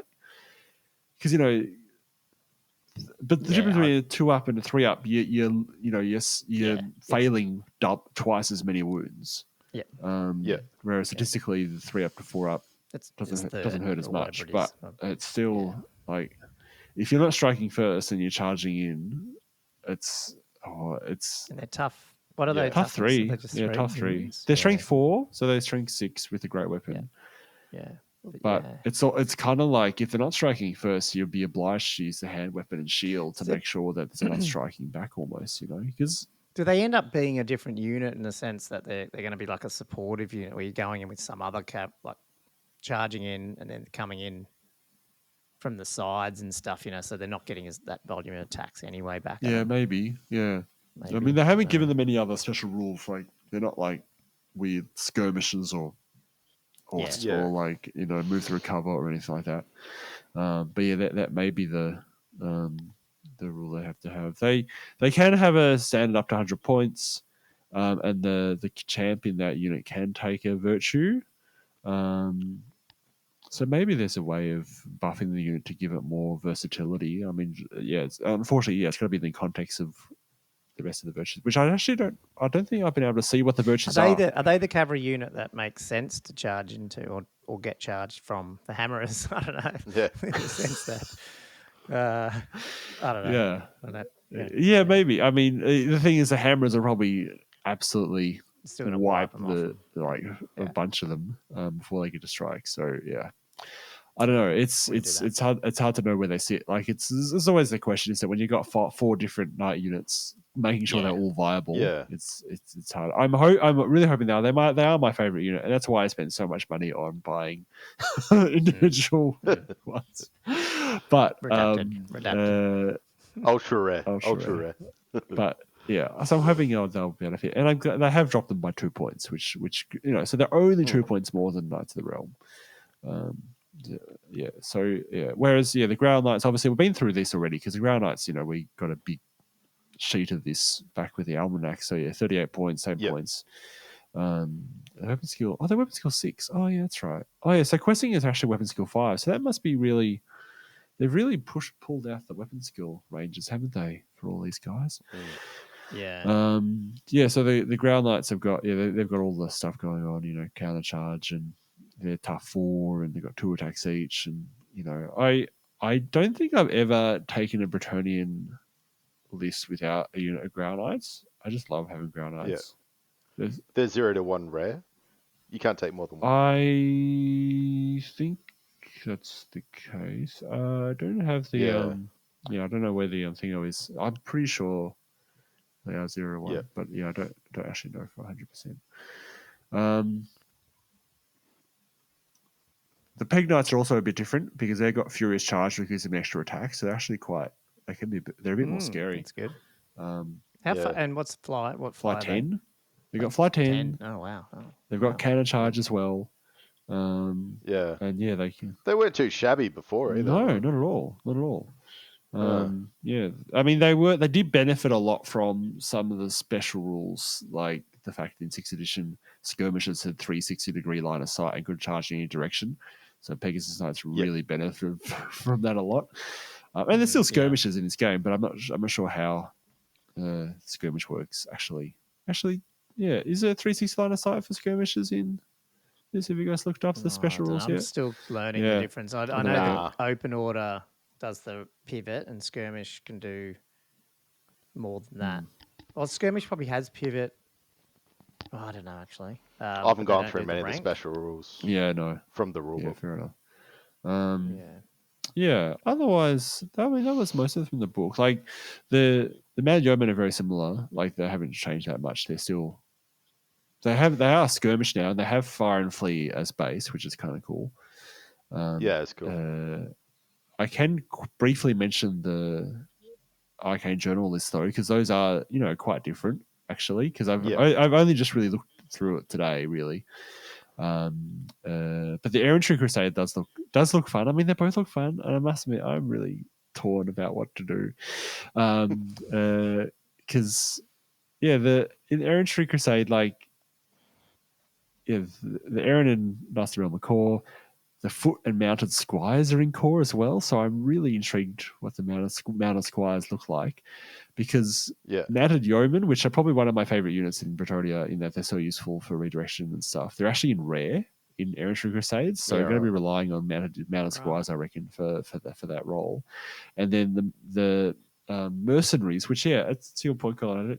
I don't know how this works, but mercenaries, it says 25% you can use Empire Knights or Inner Circle Knights as mercenaries for your Errantry Crusades list. Oh. I know. Also mercenaries, not allies. Yes, I don't know. Like that's just in the video I've been looking at. They've labelled it as mercenaries. So yeah.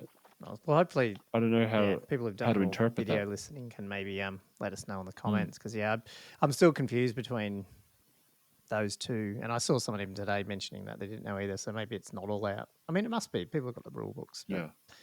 Yeah, I don't know. I mean, because then there's the Errantry Crusade does have special rules where, like, instead of Knight's Vow, you get like what's called Crusader's Zeal, which increases your charge range and your charge dice rolling, I think, as well.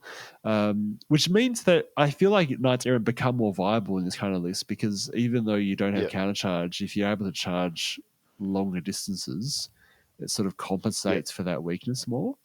And then you've also got little buffs like Knights Errant get rerolls to 1 with the near a Lord or a Grail Vow model or something like that. So I'm like, that's rerolls for 1 for what? Like everything? Or I imagine it's in combat. I assume it's a hit or tool rune or both of those. Right. Again, this is partial information that I'm finding. The Exiles list is so different as well, and I also really want to play with this too because it looks cool. So cool. Like you were showing me the Outcast Wizard thing. I hadn't seen that. Oh, I saw that screenshot of the Outcast Wizards. What was it? It was I saw Necromancy on there. Necromancy, Demonology. I saw Necromancy and I stopped reading. Like I was like, what? Necromancy? How could that be? Also, Demonology was oh my god, yeah. But like Empire have access to that generally, I think, don't they? Well, Bretonians have never had access to that. Somebody else was saying that. Yeah. Not necromancy, but that's really crazy. Yeah. I wouldn't know what to do with myself with that kind of stuff. And I think if the Outcast Wizard miscast, I think he has to roll an extra dice and take the highest or something, like the 2 highest dice. Right. So they're more likely to get really bad blow ups. Yeah. They have the Exiles do have the Brigands apparently are quite a versatile unit because I thought they might just be handguns, but I think you got options for the Brigands that they can take crossbows or pistols, or hand weapons. Cool. So yeah, I'd be keen to put some crossbows in there. I'd almost be tempted. I don't know if I'm going to do this or not. I need to have the book, but I would love to do a Returning Exile list that's still refuses to use black powder. So there's no bombard and there's no handguns, but there's crossbows. Yeah. Something like that. I think it'd be fun just to randomly handicap yourself and do something like that. But yeah, no, that's sort of mostly what I wanted to talk about with the Bretts. Like, I'm really intrigued to see how it plays on the table. I do like playing lots of Errant Knights, and the fact that they have dropped further in price, but they've got some limitations, is really interesting. And I'm keen to see how they actually play. Yeah, cool. So and there's nothing you really need yet, except for unless you do something like that, like the crossbows and stuff. Like you got the figures. I actually already have Bretonian themed crossbowmen that I got for like 9th Age or for Warhammer Armies Project lists when back, because I think they had crossbows an option there. So I sort of have those. I'm not sure if I use them or not. I never painted them. I just had them based up, and I might revisit that whole thing. I'm not sure, but yeah. I kind of do. Oh, cool. Awesome. Yes, I mean, I looked at Tomb Kings, and when I say looked at, I've just been watching a few videos, but then never right through because I've been doing other stuff. So then today I did look a little bit more. I guess one thing I don't know, like obviously the dragon and stuff, the new models, I haven't gone right in depth with all that, but I think that's obviously going to be one of the bigger questions and things people are going to have to start thinking about. Like, especially, do I put my Leech Priest on that thing, or the way that just the amount of wounds and toughness you get on it. So I probably won't talk about that one because I haven't even looked at it that much. But obviously, having the more fast-moving flying stuff that you can get in a Tomb King army, I think is going to definitely be pretty critical. Overall, I get coming from 6th, and I thought they're actually the magic's been quite fun and different and stuff, and I feel like it's gone back a little bit to the 8th way, which is okay as long as it doesn't be powerless like 8th. So hopefully we see it. Tomb Kings are still pretty powerful. Who knows? In terms of how they work, obviously they've got 6 up regen now across the board, and characters. Most of them I think have a 5 up. So at least you're not having to pay for like extra. If that 5 up, because can you even get a 4 up ward much these at the moment? There's not many things that do. Nah, dwarves you can, but dwarves. It's not as prevalent, so I think it's nice to have that just baked in, so then you can spend stuff, points and stuff on other things like other defensive items or whatever attacking ones. Some of the big differences too is, excuse me, they can stand and shoot now. Like they've got rid of that. So that'll be pretty cool because given that you don't have penalties still, like the 5-up, just automatic, like 5-up hits. So, and then going to my other point around detachment use and combat res from your stand and shoot, might give them a little bit more of that survivability, because obviously once you're in combat with undead, it's pretty easy to kill them. Yeah. The Indomitable's a good rule in the sense that there's more. That's like that stops you. Like Indomitable 1, you have to crumble more than 1 to take a wound, and it goes up to some of these. I think Cetra has like Indomitable 3, so you got to like beat him by 3 for him to even take a wound and stuff like that. So yeah, wow. They're using that a little bit more. It's not just like the constructs. It's like, characters have it as well. Yeah. And then the Herald can add up to... So it doesn't add on to Indomitable, but gives basically plus D3 rather than just the +1 or whatever it was. So, depending on how good you roll, a bubble can have that as well, which is pretty good.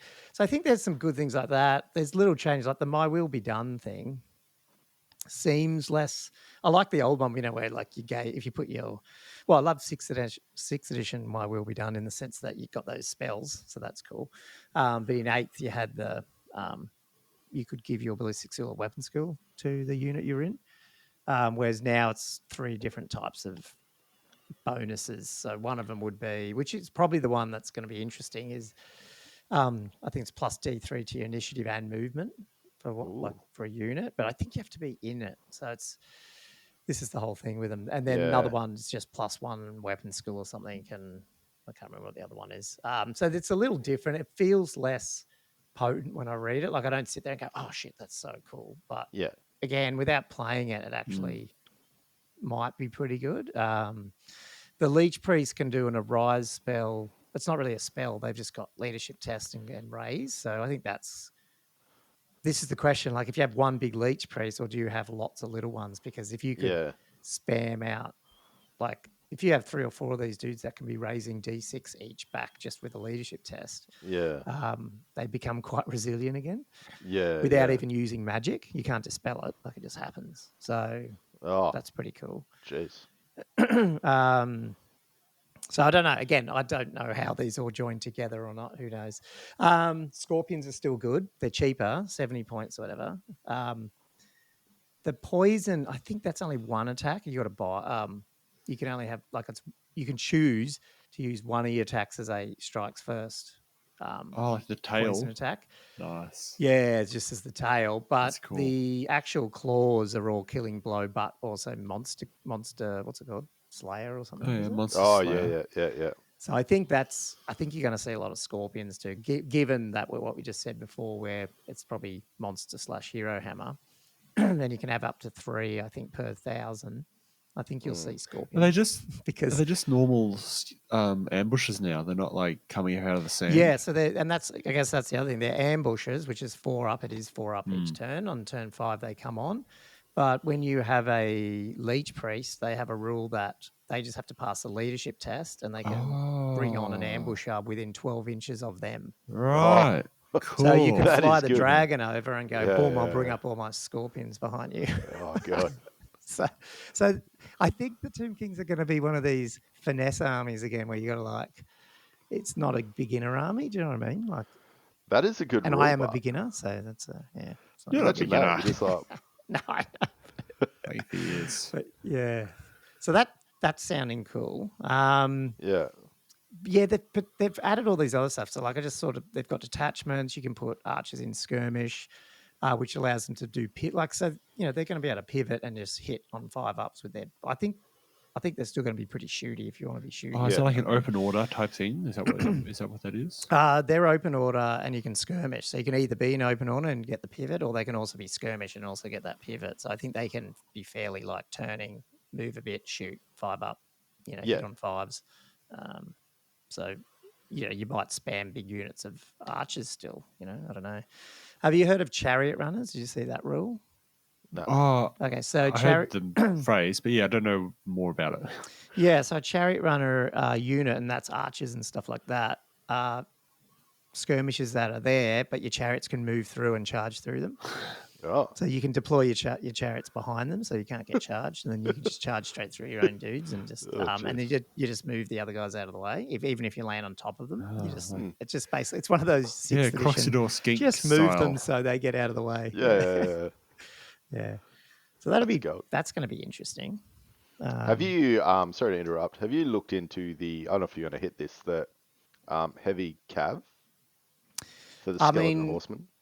Not really on the skeleton horseman, not in general. I mean, because I think they've still only got like a 5-up save or something, maybe 4-up. But is there two? Is there two variants you can take it? So there's like well, there's the archer dudes, the normal, and you can skirmish them as well, and they've got reserve move, which I'll talk about. But yeah, you can do the heavy cav, but they're on the normal 25s by 50s. At the end of the day, they're not really heavy. Oh, the heavy cav, but they're on 25 by 50s. Yeah. They haven't changed the base size. Yeah. So they don't have like a 3-up and a lance. They got a lance, but they've still got just I swear they might even be 5-up, man. I don't know. They're pretty shitty. Because you don't get the mount, do you? So. Yeah. Okay. Are there any other heavy cav we've seen that are on 25 by 50s? No, not that I know of. That's so bizarre. I thought at least that was a thing. I don't think the base size got anything to do with that, like troop type. No, it doesn't. But it's just intuitively, if you see something on 25 by 50, I feel like you'd assume it's a light cav in this game. Yeah, and it might change over editions, maybe as they replace figures. Because it would be nice to have a standard like that. Because then especially now they got this open order, closed order, and it can be look the same. Like it'd be nice. I don't know. That reserve rule's cool. I think that might be useful as well. A reserve move, where you can move, because I can't march anyway, so you could move 8, shoot, and move. So that's going to be pretty cool. And can chariots do that? I think they can. They can. So chariots can do that as well. So effectively, does that mean they get a march move? Because they can just basically move 8, even if they don't shoot, they can still reserve move in the shooting phase? Yeah, unsure. Because that makes chariots even more maneuverable. Yeah. That's crazy. Yeah. I'm sure you can find something to shoot. The Necro Knights are good, like the Necropolis Knights. I think you're gonna see a lot of them and Scorpions, because I think the Necro Knights are, some of the bigger hitters. Got impact hits, they've got decent saves. They've got the Tomb Guard on top. So I think they're looking good. Again, the Necro Sphinx is a flying unit again. So I think it's it's got killing blow and stuff, so I think that's going to be around. There's an interesting combo with the catapult and casket, I think, where the catapult's similar how it was, where if you take a wound, you have to take a panic test, but if you get that upgrade, everyone within 2d6 inches is -1 leadership. So not just the unit you hit. It's like if I hit your unit. It's 2d6, and then everyone around it is -1 leadership for the rest of the turn. But then the casket has a shooting attack where you have to take a leadership test. Otherwise, you can get d6 plus 3, strength 6, multiple wound 2, no armor save hits. Oh, wow. So that sort of combos together? Is that what you're saying? Yeah, so I wonder if you'd be wanting to shoot the catapult at something and then hit that. And it's a 36-inch range, so because it's obviously at the back of the board. So I don't know. There's a few of these leadership. I think there's a couple of other items or something that can debuff leadership. So I think that there might be some combos in there that I have to dig into. So it could be one of those really, really good armies, but really hard to play. Like a difficult army, but they play really well. I think so. That's in the right hands. Because, like your dwarf book, you read through it, and I don't even play dwarves, but you read through it and you go, oh, shit, that thing. Look, what the hell? How am I going to... it's instantly you can see it's good. Whereas this is like, each one of them is like, oh, it's okay. But then you think, oh, but I have to bring this. So I think it's a bit more, You need that synergy. It's a synergy army sort of thing. Yeah, exactly. Dwarves are like just the easy... I haven't looked at the magic stuff. I don't know if you did, Josh, but no. Because I get necromancy, but then there's three signature spells. I haven't really looked too much into them, but I'm assuming you want to take some of them, in terms of the signature ones. The best thing, I guess, with the Arcane Journal, I haven't really gone into the two different lists, but the one that's interesting is that Royal Host with the Tomb Guard chariots. Did you see them? Oh, so no, it's basically chariots with Tomb Guard on top. So at least you're getting better combat. They're killing blow, Tomb Guard? Yeah. I think they still are. Well, they were.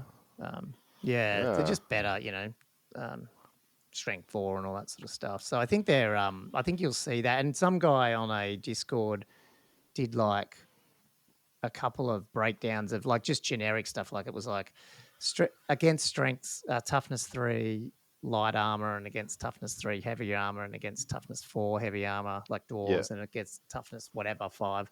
And then he listed the main sort of combat ones, and the ones that were coming out the best were Tomb Guard chariots and Necro Knights.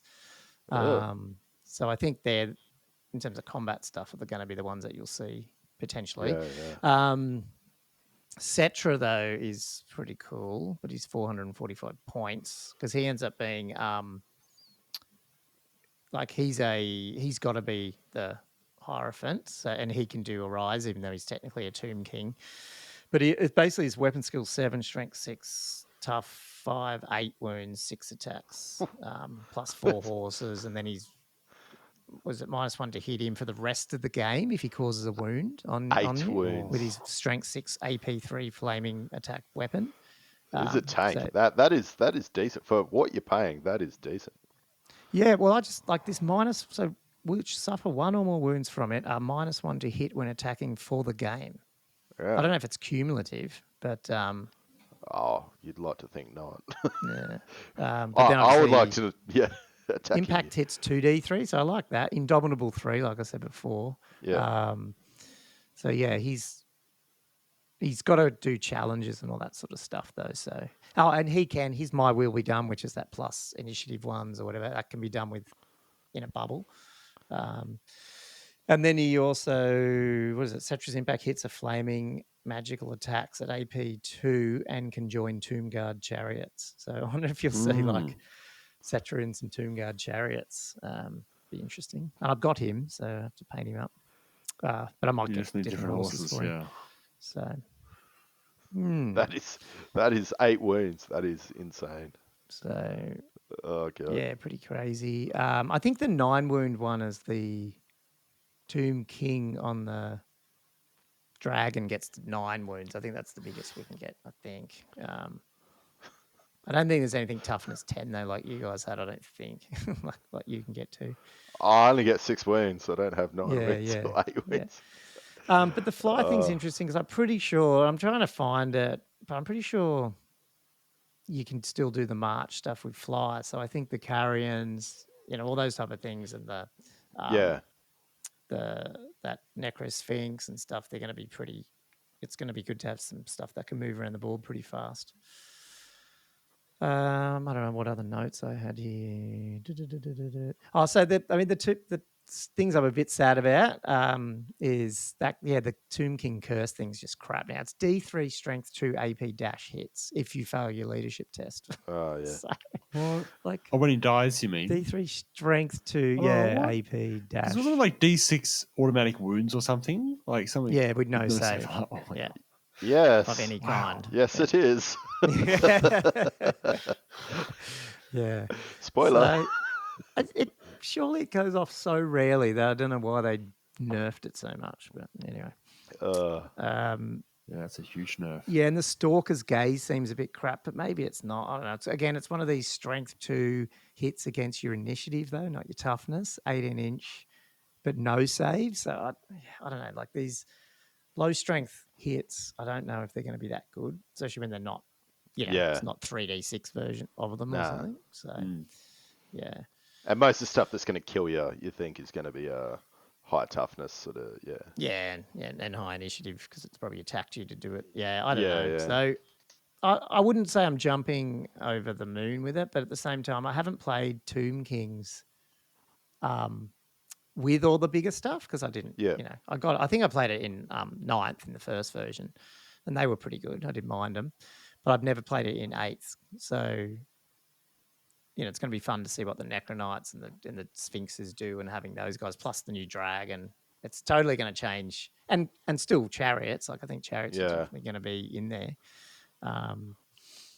a lot more choices than say what 6 has, because 6 you basically you fiddle with stuff and then you come back to go, I should just have chariots, like pretty much, yeah. Whereas I think there's heaps more obviously to choose from. So yeah, and scorpions obviously, but yeah. Anyway, that's what I've come up with so far, but I mean it's still very, very early days. So that sounds pretty cool. Like I think there's, like you said, some really good options there. Like if you can get a dragon and get in somebody's flank, or and then you start popping down bloody scorpions. Yeah, just the way that, like, even like the lack of damage from cannons and stuff. I think I think you might put your leech priest on the dragon. Do you know what I mean? Yeah. Even though he's your hierophant, you're like, well, he's a lot of wings. He's pretty tanky, and he can get away from danger if he has to. Yeah. So it's an option. Definitely is. Whereas you would never do that in 8th. No, it's too much of a target. But yeah, they combine. And you've got profile. that. You know how like cannonballs can't bounce through behemoths and stuff, whatever, bolt throwers and stuff, whatever it is. So you can like protect some of the big ones by putting another one in front of them. Oh, we constantly have these rules you just like mentioning. I'm like, huh? Is it? Yeah, I don't know. It's something like, so, you could put a Sphinx in front of him first turn. So, if, Andrew's got his cannons. Yeah. Even if he hits my Sphinx, he can't kill him in one go. And he's also not bouncing through to my general or whatever. Yeah. So, right. Sphinx body wall. Yes, bodyguard, whatever it is.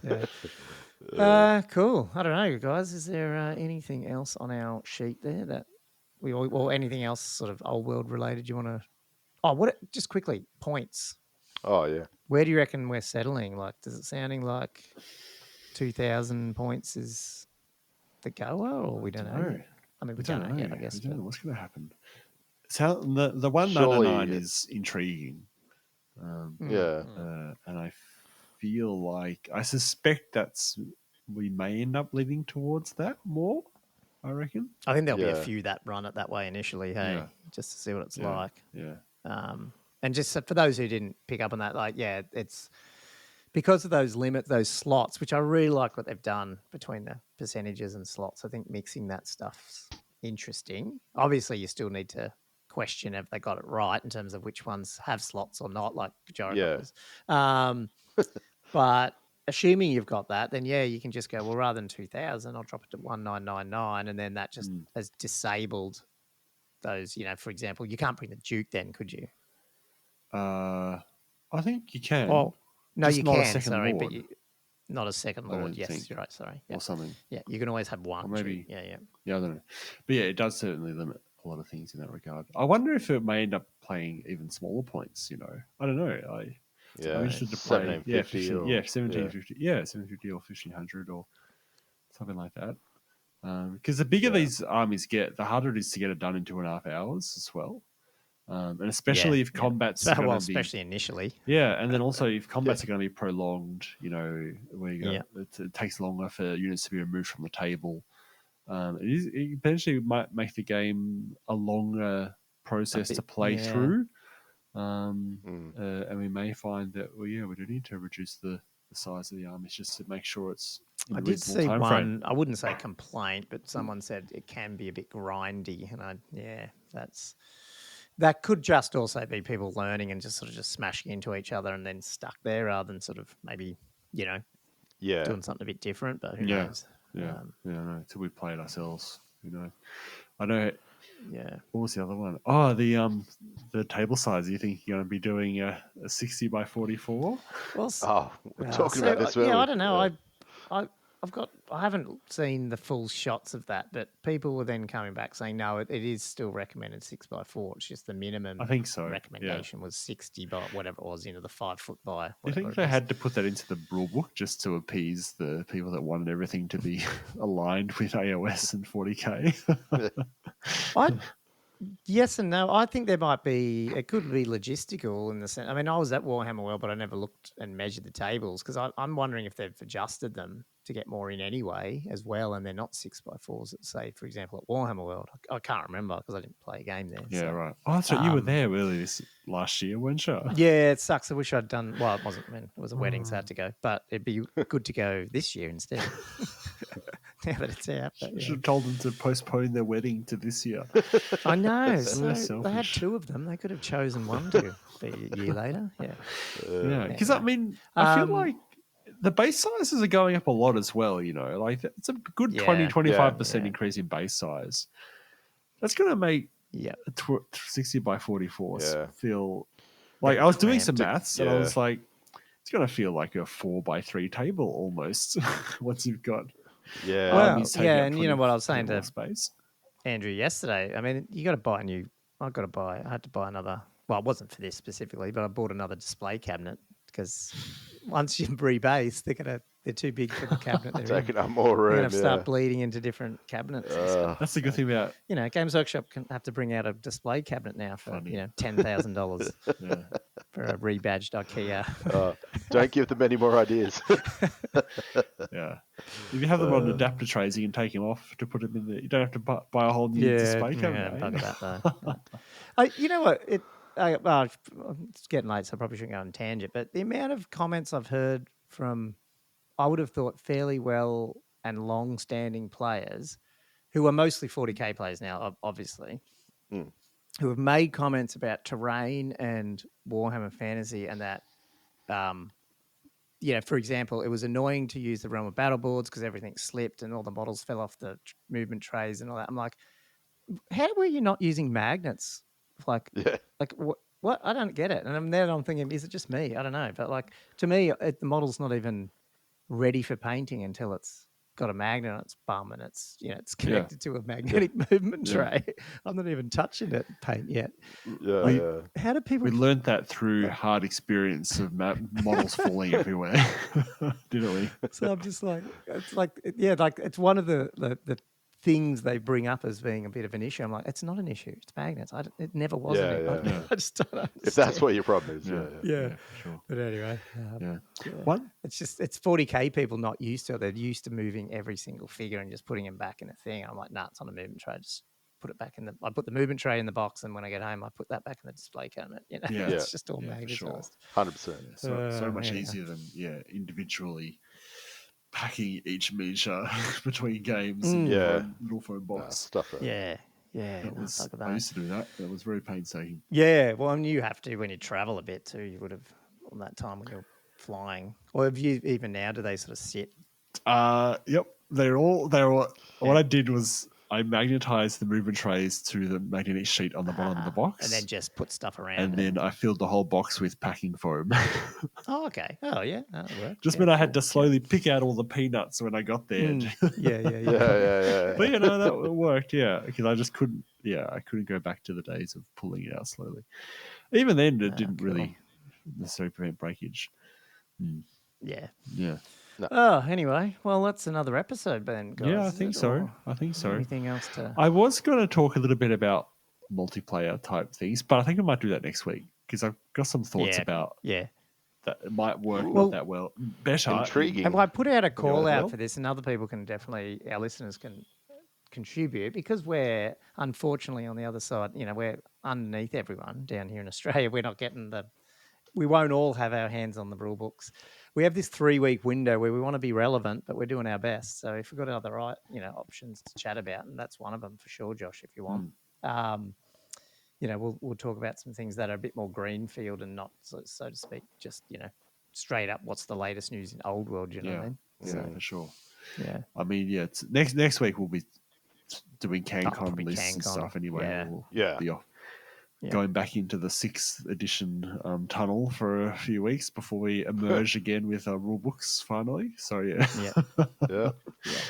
Hopefully our listeners will hang on for the ride, even if they're only out here for Old World. I'm sure they'll appreciate, our banter and what we get up to in CanCon. And there's been lots of interesting lists coming for 6th Ed CanCon, so it'll be fun to talk about. What is the premier event of Australia? It's probably the last 6th edition tournament that's going to get a large amount of people coming through. It's 60 plus people. Yeah. I'm not sure that's going to happen again once the Old World comes out. I don't know. Yeah, that's right. You know what's crazy though? Like the amount of people, like our Facebook group has gone from what, I don't know, was it a couple of hundred, now it's at nearly 600. Yeah. And every week I've got a post that goes out saying like, the new members this week, just introduce yourself and stuff.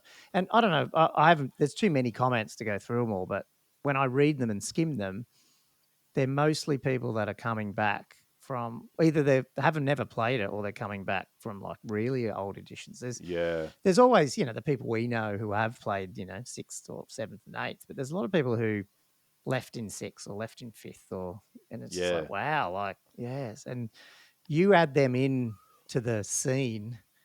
You know how CanCon hit 200 or whatever it was years ago. Yeah. I don't know. I'm calling it now that 200 is going to easy get hit. Ooh. Imagine trying to TO that. Easy next January. And the thing is, I might not even be here for CanCon next year. I might be going around the world. I don't know. Giving Josh an anxiety attack. But I don't know. Even in Australia, I reckon it could hit that easy with the amount of interest for that first year. I don't know if it'll keep up, but and I suspect it's going to suck a few Age of Sigmar players across. Looking at the photos on Facebook, I'm seeing people rebasing back from circles to squares again. No, that's the thing. And I'm not saying those games are going to suffer in the long term, but I think short term there's going to be these people jumping over to give it a go at a competitive level, and they're not going to then stay in the other scene while they're trying to do that because they're the type of people who want to go to the top, so they're going to dedicate some time to it. So good few years, cool. Yeah, well, that's sweet. Let's shout out the patrons and then go for it. Give it a so we got 8. We've still got Jared here. He's here. We've got Jared. Thanks, Todd and Sean. Todd. And Gumwich. Shauna. And then Bobby Gherkin. I don't even know. That's such a cool name. Andrew McAllister. Thank you. And then there's another cool name. Juicy Sausage. That's an awesome name. Are they all food related? I think he's from Hong Kong or something. So, yeah. Robert. Is it Z? How do you say that? I don't know how you pronounce that, but it's just Rob. I'll call him Rob. Rob. I don't have the list in front of me. I haven't got so that's 8 Patreons. Thanks for that. Cheers, obviously those guys are supporting us. You can support us as well by liking us and sharing us on all your socials and your podcast software listening device of choice, obviously. And if you do leave us a 5-star rating, if you can actually leave us a review too, because I guess if we start doing that, we could actually read them out too. That'd be funny. But we're getting some good comments on our Facebook groups and our Facebook page on there. So just you'll meet us on there. Check out our YouTube channel because that's where we'll post this as well as our battle reports.